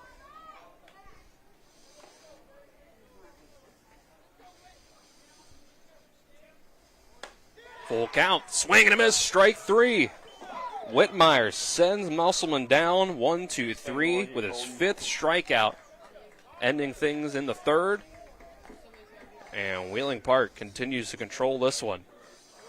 It's 12-0. So it looks like I've gotten different views. It might be, I think it's 15 after 3, but only 10 after 5. I'm not sure there's a 12 after 4. So as far as I know, we're going to have to go at least 5 here. But regardless. I know you were trying to get the confirmation from your umpire there, and you thought that he was agreeing with you on 12 after 4. But let's go ahead, take 60, come back with the 4th inning. This is West Virginia High School Regional Baseball on WRNR TV. The Eastern Panhandle is home to teachers and healthcare workers, farmers and fishermen, servicemen and women, golfers, bicyclists, and people who love the outdoors. Where we call home isn't any one thing, so we're not either. At Rosedale Funeral Home and Cemetery, we are honored to help you plan a celebration of life that reflects one's individuality. Our trusted local team is here to see that your wishes are honored and that your special story is told. Not sure where to go or who to trust with your flooring project? And start with Trips Flooring, proudly serving the area for more than 25 years, specializing in floor sanding and refinishing, along with installation of new flooring, including hardwood, tile, vinyl, laminate, carpet, and the hottest trend in flooring, luxury vinyl tile and luxury vinyl plank. Are you on a budget? Check out their warehouse, cash and carry, or call 304-229-7009, or visit them online at tripsfloorsanding.com. Top of the 4th inning, brought to you by Skinner Accident and Injury Lawyers, representing accident and injury claims for over 50 years. Go to SkinnerWins.com. Wheeling Park comes up to bat in the top of the 4th with a 12-0 lead over Musselman. They have just dominated this one so far, where Musselman has not gotten the pitching and defense that they wanted to start off this regional tournament. No, but again, if you're Musselman, you can't count yourself out. You've got all your pitching in the tank, and each day that you survive, is a day you get closer to the state tournament. So, again, losing 1-0 and losing a couple pitchers, it's fatal in a tournament like this. But losing here is tough. But if you save pitching, then you certainly save. You can fight another day. First pitch of this inning is way out of the zone. Miles Gorby had to really get out of the way of that one from Arpin. The 1-0. Close to the outside corner, but can't hit it. It's ball 2. Wheeling's going to need a few ice packs here tonight. They've been beat up pretty good. Have to check through. I believe I'm counting 5 hit by pitches thrown by Musselman so far through the first 3 innings. And that's to go along with 6 just straight up base on balls for walks. 2-1 out of the zone for ball 3.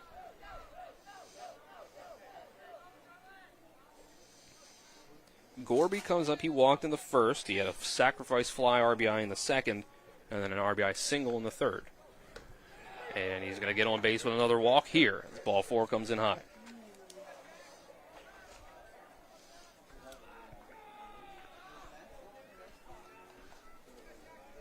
JV pitcher Arpin out there just trying to First base runner, please. eat some innings for Musselman. Yeah. And do his job for his team here at this point in his high school career. This next pitch, Jackson Updegraff takes outside the zone for a ball.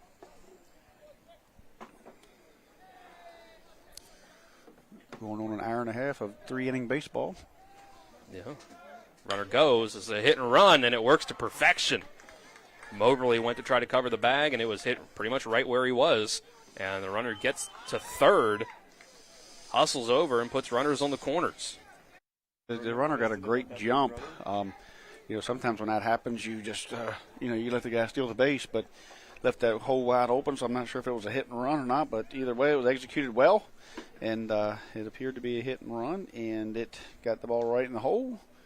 Now we have men on first and third. Musselman's calling a first and third place. Chase Cosner goes out, talks to his defense, and young Mr. Arpin will head back on the mound here, and once again, Wheeling Park is threatening.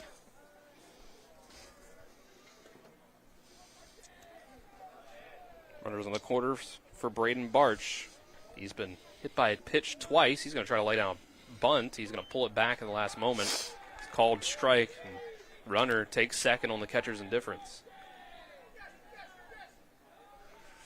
3 runs here would put him in the 15-run range, and then 3 outs away. We know that's a fact. There won't be much to argue about on that one. Next pitch bounces for a ball. High school baseball is so unpredictable. You can 10-run a team one night, the next night get 10 runs. It's just, sometimes these young men play with emotion. Musselman's to the point now where they have to pull the infield up to stave off the 15 or the 10-run rule. So that's why, if you're watching on TV, you see them up. So they are going to have to try to extend this game as long as possible to try to get back in it. So they're going to pull the infield up, try to make sure that 13th, 14th run out there doesn't come across. Ball 2 comes in high. Arpin will follow with another one. This is going to be hit up in the air to right field. Whitmer's underneath of it. He makes the play. The runner's going to tag up, try to go home. The throw to third is going to be bounced off of Tanner Sharp. It's a tough play for him to try to make, and it gets away from him and lets the other run score 2. And it's 14-0 Wheeling Park. Yeah. When that ball was cut loose by Woolham over towards Sharp, and it was short hopped, it looked like it was going to be trouble. The ball got away from him. The third, so One out, base is cleared. Ended up getting home. And the 15th run is at the plate, and it's a very important run. All good. It's just a learning experience. Ozzie Hudson. Do better next time. Single, strikeout, and a walk. First pitch out of the zone. So, yes, if this run is up on the board, there's no confusion about it. That's going to be only 3 runs left for the Appelman. 3 outs left if they can't get a run up on the board. Hudson is going to hit this one the other way past the shortstop Zimmerman for a single.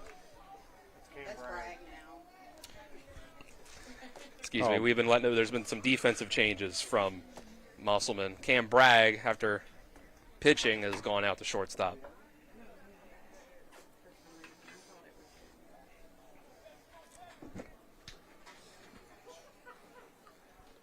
Everybody getting in on the action tonight. Yeah, Game Changers had some trouble loading, so. Yeah, Trevor Sharp on third, Cam Bragg on short, Moberly, and Woolham still on the other side. As runner went on the pitch, but the wild pitch means it's going to be a free stolen base. Arpin on the mound. Outfield just as the game started with Stewart, Zimmerman, Whitmer. Again, around the infield, Sharp, Bragg, Moberly, Woolham, Cosner behind the plate, Arpin on the mound. So there you go. Bragg is just taking shortstop after finishing up his stint on the mound. Here's a 1-0 from Arpin. Can't get that one in the zone. Ball 2.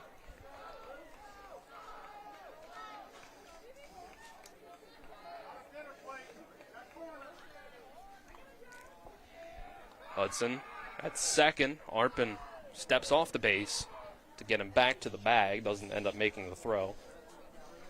Yeah, I like what one of the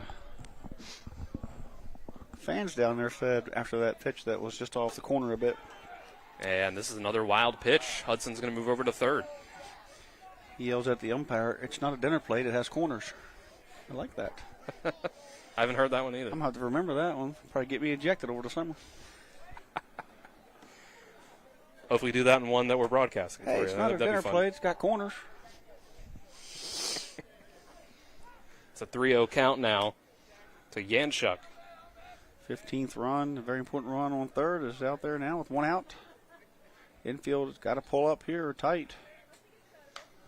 This is hit by Yanchuk. It's going to be caught by Bragg. Are they going to give it to him? It was a diving attempt. I think they're going to say it hit the ground. I don't know. I think he called it. I believe that one. But they are not. They're certainly not saying it was a catch, but I couldn't. Wow. That was close, if nothing else. That was bang, bang. Hetherington's going to come in and pinch run after they're not going to give Cam Bragg the catch. He's got men on first and third. I thought he caught it too.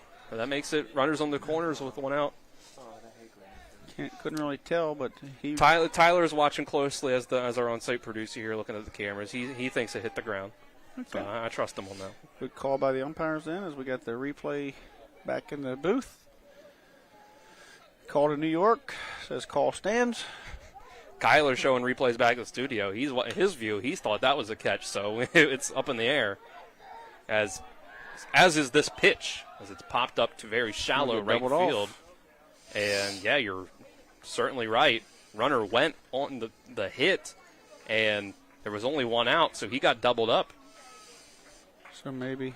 All right, Colby, staying on you. Whew, a lot going on here. Hard to keep up. Yeah, fly ball went up, and the pinch runner or the courtesy runner didn't know the outs, so he took off, and Musselman catches the ball in short right field, tosses it to Woolham at first for the double play, leaving that all-important 15th run on third base. So Musselman catches a break there, and not down to their last 3 outs as we go to the bottom of the fourth. But we will take 60 seconds, come back.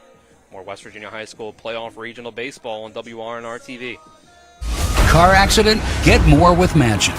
If you've been hurt in a car accident, time is critical. You've got car repairs, legal deadlines, and medical treatment that can't wait. The sooner you call Mansion Injury Law, the sooner we can help you. Because memories fade, evidence gets lost, and photos can't be retaken. You only get one chance. Let us help you make things right. Get more with Mansion. Call 1-800-557-4LAW.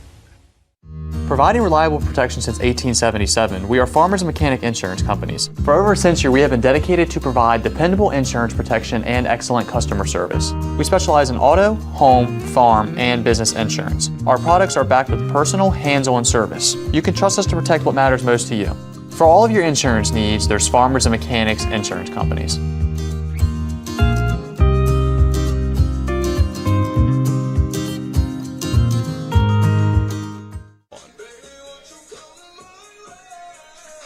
Move to the bottom of the fourth. Brought to you by Mansion Injury Law Group in Martinsburg, where it's about seeking justice for you. Go to mansioninjurylaw.com. Musselman down 14-0 here in the bottom of the fourth. Colton Whitmire will stick out there on the mound and throw a first pitch strike. On the 0-1, it's Hinchman. Going to hit this one on the ground sharply to shortstop, and a throw over to first by Gorby in time for the out.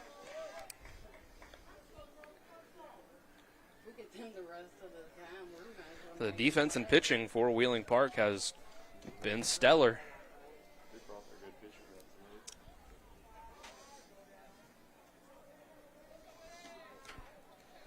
This is going to bring up the 4th spot in the order. Big swing and a miss by Charlie Arpin.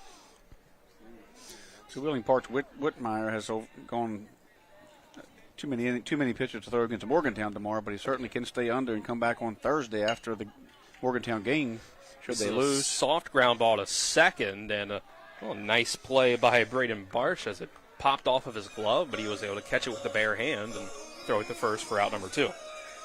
So not a bad setup for Wheeling Park either. Get the win and get their pitcher back on Thursday. Let's say they win here and then lose to one of the top-ranked, the number 1 seed Morgantown. It's very possible they could come back and still have their pitcher in this tournament on Thursday. In a losers bracket elimination game. Camden Woolham will take the first pitch out of the zone for a ball. Next pitch out of the zone as well. It's 2-0. So if you're going to play in a play-in game like these two guys are, basically, you're not really hurting, as far as your pitching. So that's a plus for both these teams. 3-0 count here to Woolham.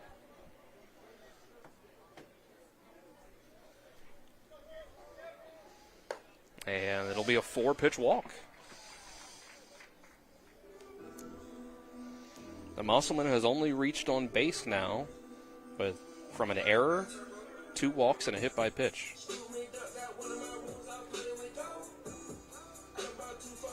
This will bring up Tanner Sharp. He had a nicely hit ball to left field in his only at bat, but it was right at the left fielder, Cooper Kelly, close enough for him to range over and get it. First pitch he sees is out of the zone.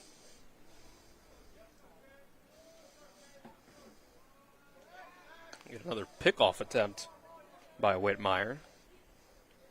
Trying to get another one. Yeah, that's one of their best defensive plays is a pickoff. Great play. He hasn't allowed many base runners to have to do it very often either. But here is another base runner as it runs in and hits Tanner Sharp. Couple free bases here. See what Musselman can do with that.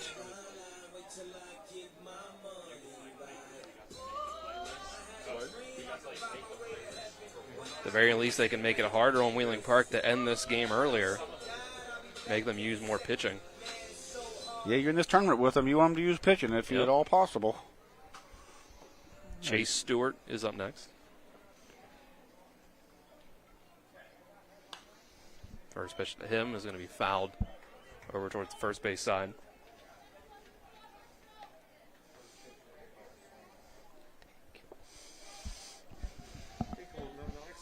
Stewart has gotten up just once before this, grounded out to second base.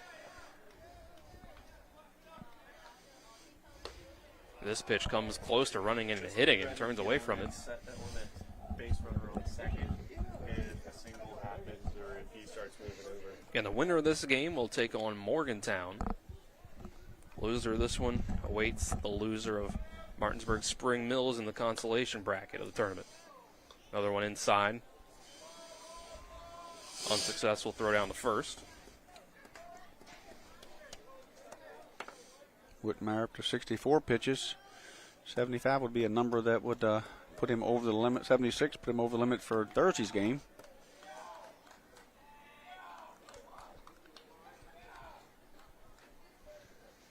Stewart doesn't get the time call, but the pitch is inside for ball 3. Good for him, right? Worked out. Yeah. Moberly waits on deck. Musselman can keep the inning going. The 3-1. Stewart turns away from it. Pops out of the glove of the catcher. It's out of the zone, ball 4. That's going to load the bases with 2 outs for Jaden Moberly. Moberly struck out swinging in his only at-bat so far. Taking the pitcher to the mound. Haven't seen anybody warming up, but certainly see any gamesmanship that Wheeling Park may have here. 67 pitches. That was the 67th pitch that came in for Whitmire. Again, Musselman with the day off. Hasn't burned any pitching either at the moment. With Fisher at 45, Bragg at 39, Arpin at 23, Holpen at 14. So once the runners started adding up for Musselman, they, as you say, they didn't quite throw in the white flag, but they certainly didn't. Were smart enough to try to save some pitching in the loss. Should they not make a miraculous comeback here? So Moberly trying not to repeat his first time up, where his strikeout swinging ended the second inning. Comes up here with 2 outs. This time the bases are loaded. Takes a big swing at the first pitch, but can't hit it. Strike 1. Might have chased that one a little low.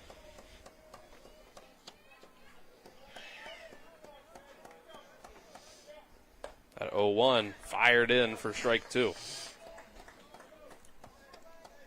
Whitmire responding well. After 3 batters in a row have reached base, 2 walks and a hit by pitch. 0-2, 3-pitch strikeout. Moberly swings through the 0-2 pitch and goes down swinging for a second time, and that's the 6th strikeout for Colton Whitmire. It stays 14-0 as we go to the top of the 5th after the 60-second break. This is West Virginia High School Regional Baseball on WRNR TV. When will I be able to retire? How do I make the most of the money I have? How do I leave a lasting legacy to my loved ones? I'm Philip McCoy, financial advisor with the Mirius Group, a private wealth advisory practice of Ameriprise Financial Services Incorporated. Call us today at 304-263-4343 to help you make the most of your financial future. Our office is located at 1270 Winchester Avenue, Martinsburg, West Virginia. Ameriprise Financial Services Incorporated, member FINRA and SIPC. The Palace Lounge in Martinsburg is the place to be. Join us every night to relax and enjoy football or basketball games featuring either the Martinsburg Bulldogs, Shepherd University Rams, or West Virginia Mountaineers. We will have steak night every Wednesday, trip nights every Thursday, and now taco and margarita nights every Tuesday. You can find us on Facebook or call 304-267-7520. The Palace Lounge is located at 1350 Edwin Miller Boulevard in Martinsburg. We move to the top of the 5th, brought to you by CMA, Chevy, and Toyota of Martinsburg, all in one convenient location, 650 Foxcroft Avenue, where owners just care more. Ethan Hinchman has taken the mound for Musselman in this 14-0 game. Dylan Bishop and Trip Tobin with you on the call. Kyler High producing back at the studio. Behind the TV 10 cameras are Ethan Elliott and Colton Musgrove, and the on-site producer this evening is Tyler Strine. Wheeling Park couldn't quite drive in that 15th run last inning, which would have meant the last out in the bottom of the 4th that we just had would have ended the game. But the Patriots come back up in the 5th and see if they can extend this lead further. They'll bring up 8-9-1 in the inning, which is what we saw in the 3rd, where 8-9 got out, 2 straight outs to start the inning, and then they still were able to follow it up with 6 runs. With Henchman on the mound, have to check the defensive lineup here. Looks like everything's... Yeah. Arpin took short. Yeah, Arpin took Yep. short, and everybody else was there. Yeah, so... Hinchman will get to see Brady Groom to start things out. Single, pop-up, and a walk so far for him. Henchman entered the game, was DH, and Arpin now at short. Tanner Sharp third, Mobley at second, Woolham at first. Outfield remains the same, Cosner still catching. Henchman comes in. Hinchman started off as the DH. His first pitch out of the zone.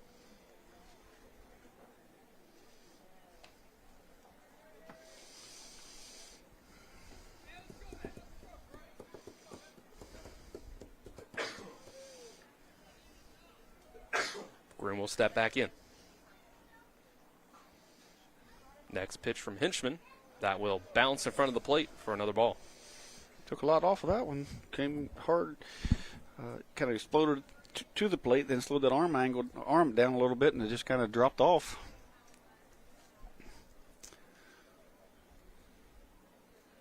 Two-0 count. Here's the next one. That will hit the zone for strike one.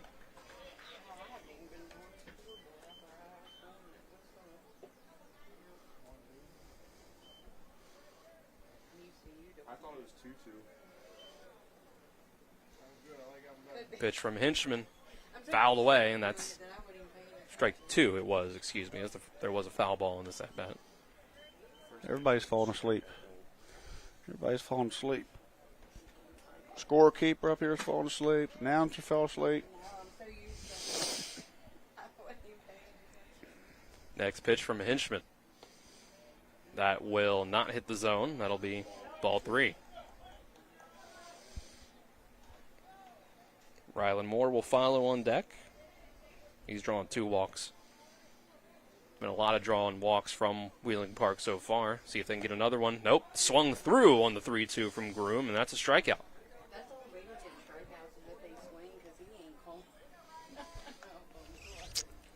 So Hinchman starts off on the right foot with a strikeout.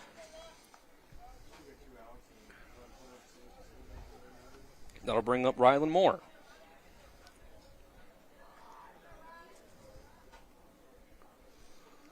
Moore walked in the second, popped up in the third, and came back up in the third and walked again with the bases loaded. He's driving a run.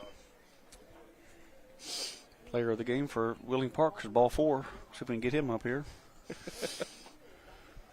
Yeah, there's been a lot of them. I said it looks like 5 times they've been hit by pitch. Throw in 8 walks, it looks like. Handful of errors and equals lots of runs, doesn't it? Without Wheeling Park having to have gotten a lot of hits, as the 1-0 bounces for a ball as well.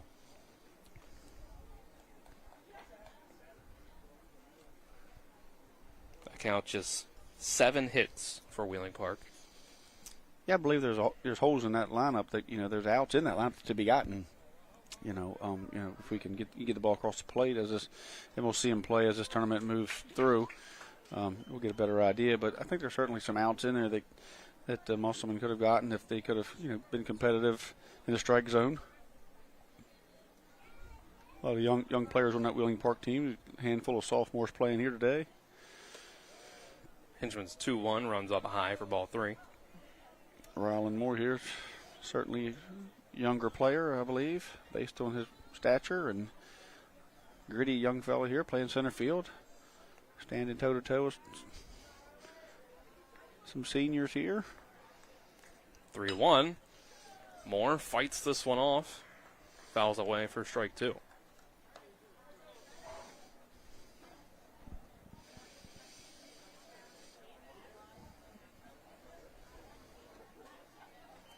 Full count to Moore.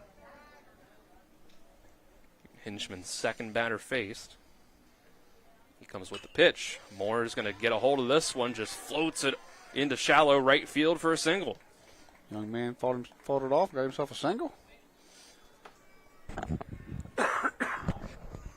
That's going to bring up the top of the order, which has done a lot of damage so far today for Wheeling Park. Whitmire, the pitcher, comes up for a 5th time. Still nobody in the bullpen down there for Wheeling Park, which is kind of surprising, but they know their team way more than we do.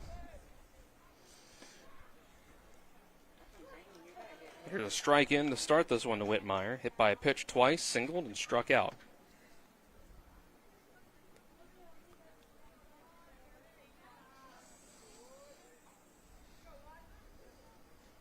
Hinchman readies with the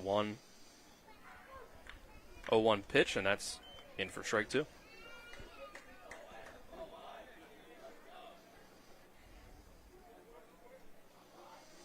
Hinchman taking his time up on the rubber. Here's the 0-2. Whitmire gets a hold of this one. Soft ground ball over to second base. Going to try to hustle out an infield single, but he can't quite do it. Moberly gets it in time to first base for out number 2.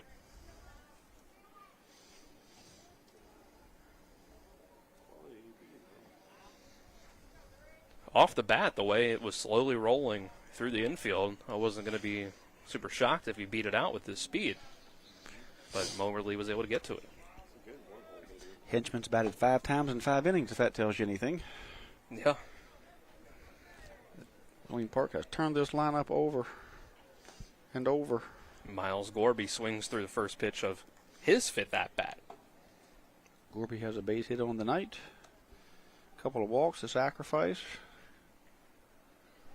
So, officially 1 for 1. On base 3 of the 4 times. Here's the 0-1 from Hinchman. Bounces that one for ball 1.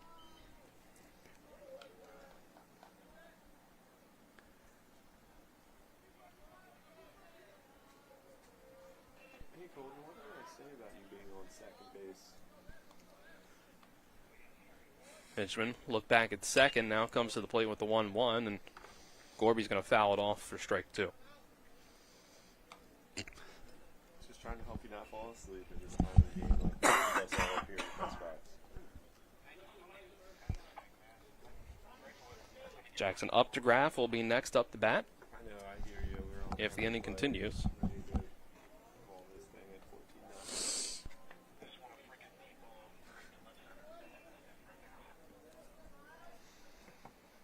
1-2. That's going to be another one fouled off by Gorby.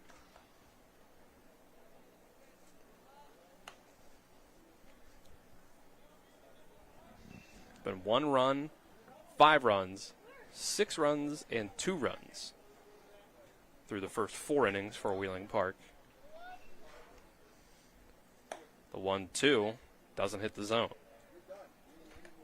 If Hinchman can get this 3rd out, strand that runner on base, this will be the first scoreless inning for Wheeling Park.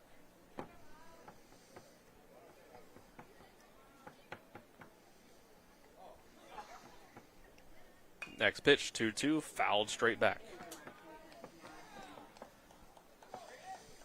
Maybe we can get our cameraman down there to start the wave. Yeah, this Musselman crowd has been quieted. Yeah, I haven't heard much out of them after those 11 runs in 2 innings kind of put a damper on the evening. Lucky for them, this is a double elimination tournament.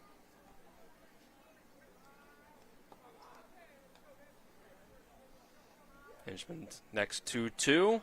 Big cut. Gorby chases that one out of the zone for strike 3. So Musselman sends down the Patriots scoreless in an inning for the first time today. So we go to the bottom of the 5th, still 14-0. We'll take 60 and come back. More West Virginia High School Regional Playoff Baseball on WRNR TV.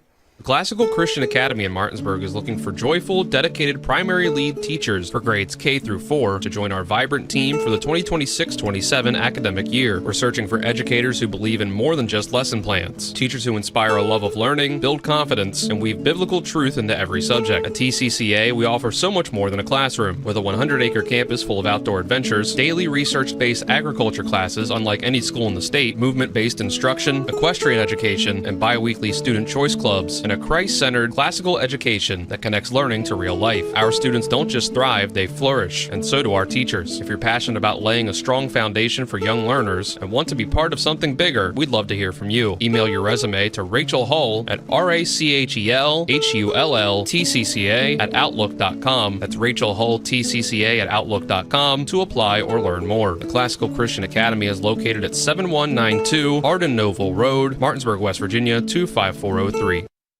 They changed pitchers, didn't they? We're going to move to the bottom of the 5th, brought to you by Trips Flooring. Not sure where to go or who to trust with your flooring needs. Call Trips Flooring at 304-229-7009 and online at tripsfloorsanding.com. This is the final 3 outs for Musselman. They trail 14-0 if they can't put up 5 runs in this inning.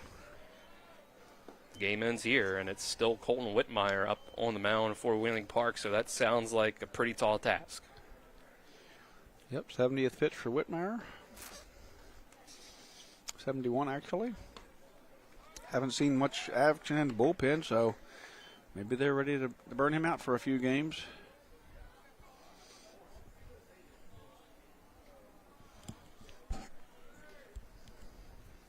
One. This is going to be hit hard to left field, and this is going to be sent to the wall. Bounces one hop and then over the wall for a ground rule double.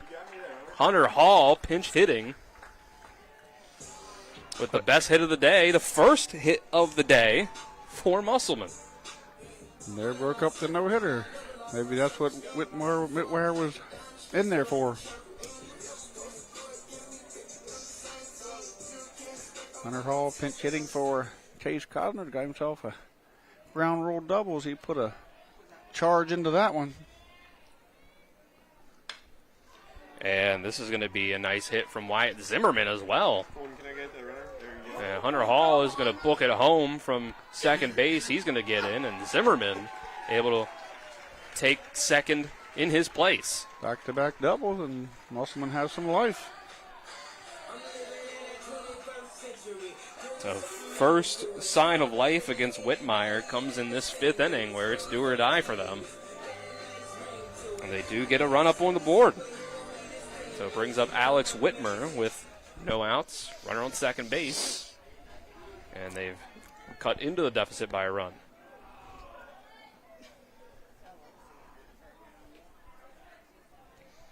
Whitmer hit by a pitch and struck out swinging so far. Hitting is contagious.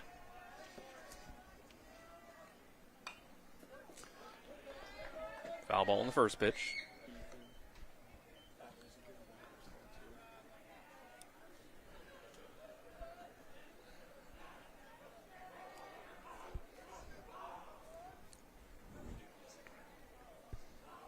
Whitmire look back at second, now to the plate. That'll be high for a ball.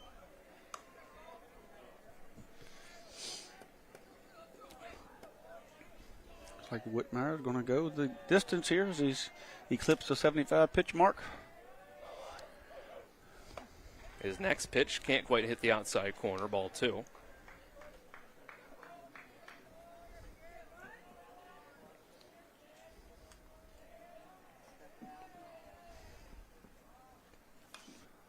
It's going to be fouled away.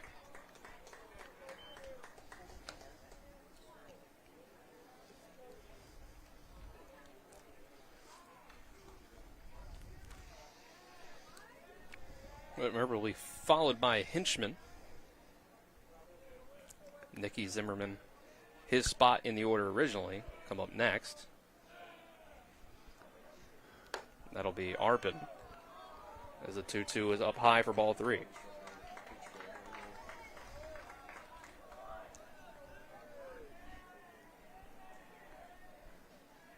Now with the count full, Whitmire back to the plate, comes in low. It's another walk. Whitmire starting to slow down. Here getting into his 5th inning of work. Hinchman to the plate. Hinchman does have home run power. He leads the team with home runs with 2.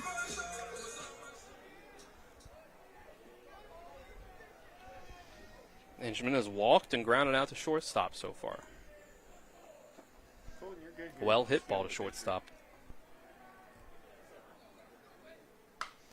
And Hinchman's going to hit this one over to shortstop again, but this time popped up in the air, and the catch is made easily by Gorby. Gorby makes the play. That's out number 1.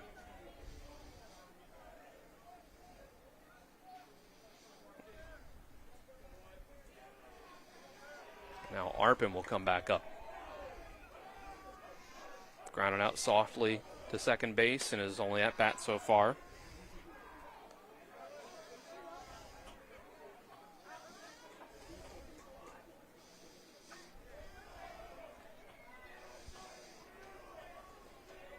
Whitmire back to second. Now the throw. And the runner goes towards third. Can he get the tag? Safe. Groom didn't have a great jump on getting in position at third base. The stealing of third base caught him off guard, and throw down was in time, but couldn't get the tag. Yeah. caught everybody off guard on that play. So now it's runners on the corners and a 2-0 count. Pickoff move at first base. Can't get him.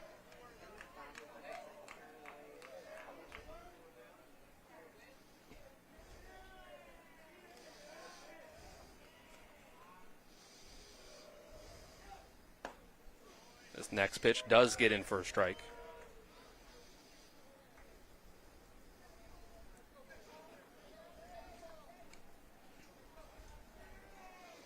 Whitmire gets the sign he likes from his catcher. Now the pitch. That's strike 2.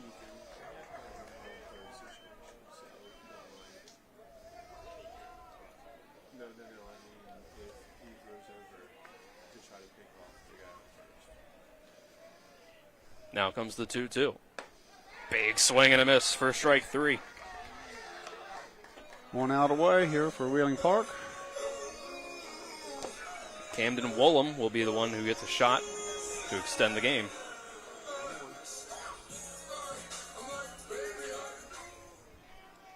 Woolham has reached base both times, an error from the shortstop and a walk. First pitch to him taken for strike 1.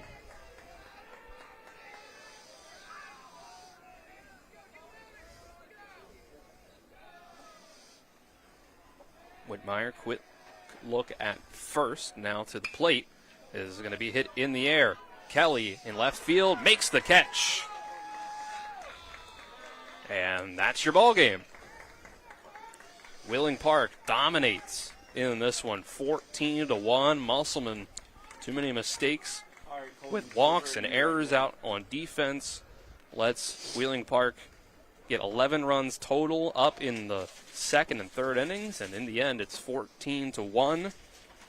Patriots get the win. We'll take a 2-minute break, come back with postgame here. This is West Virginia High School Regional Playoff Baseball on WRNR TV. My kids, you know I want the best for you, don't you? We need to have a conversation. End-of-life planning is no one's favorite discussion, but the relief of having everything in place when the hour of need arrives is a gift. Give it to your family. Plan ahead with us. Brown Funeral Homes, a leading provider of cremations, invites you to explore the many flexible options of cremation. From environmental considerations to the benefit of greatly reduced cost, it may be the perfect answer for your family. Online at brownfuneralhomeswv.com. Brown Funeral Homes, here for you.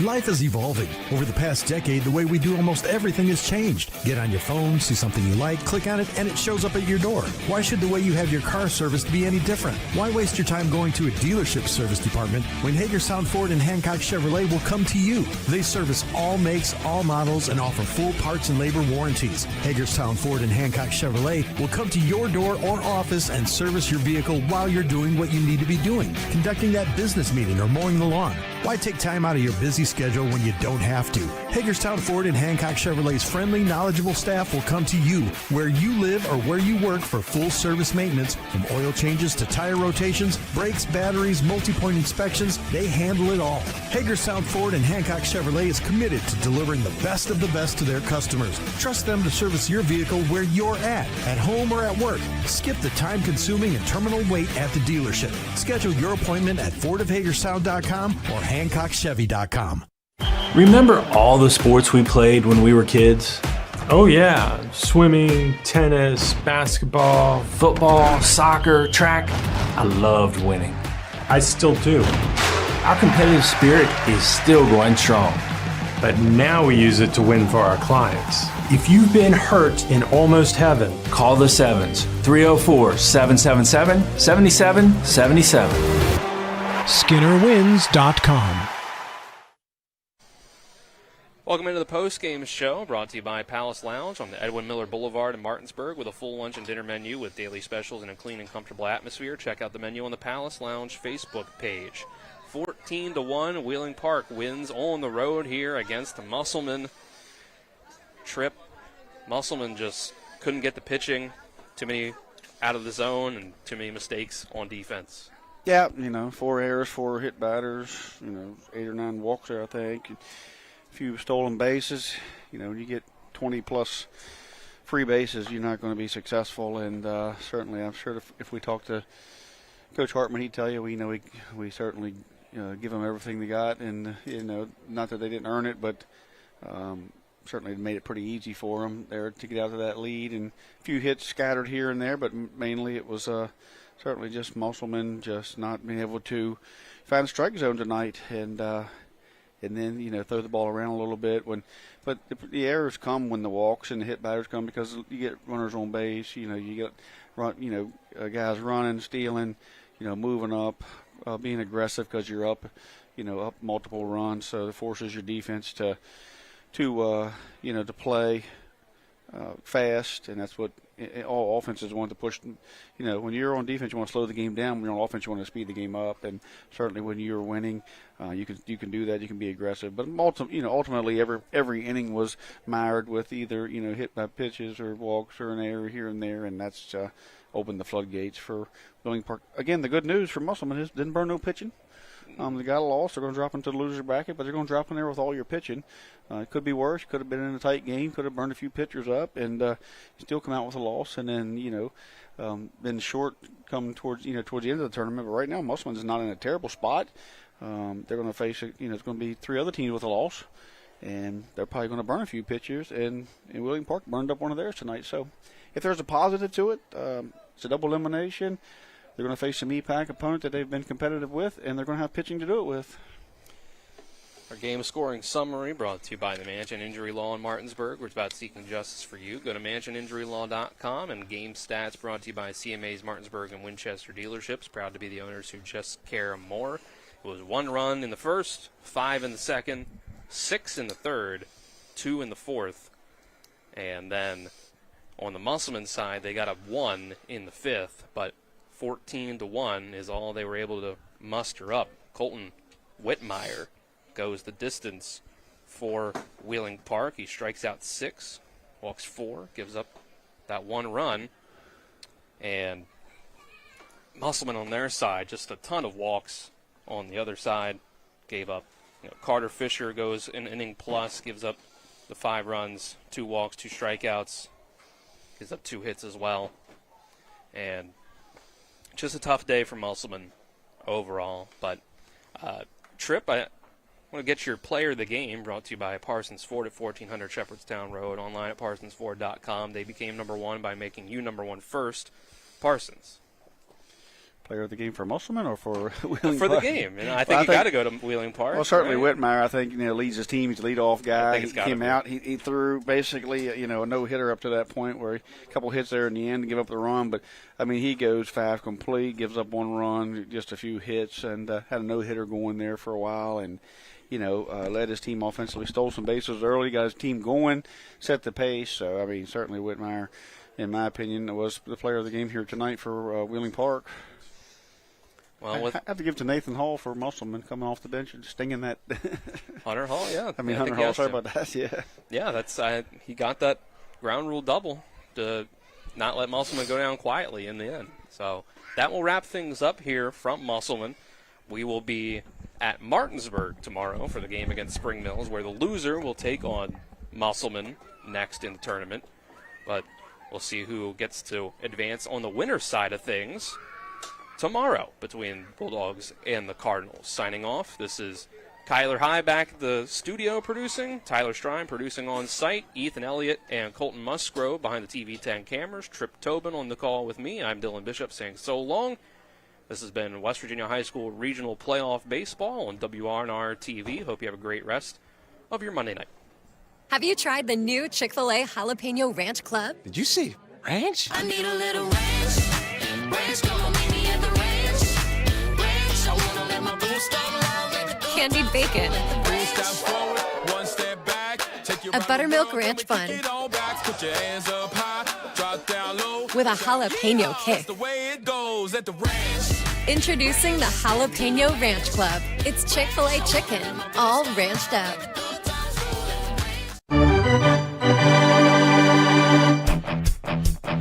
You've been listening to West Virginia High School Baseball.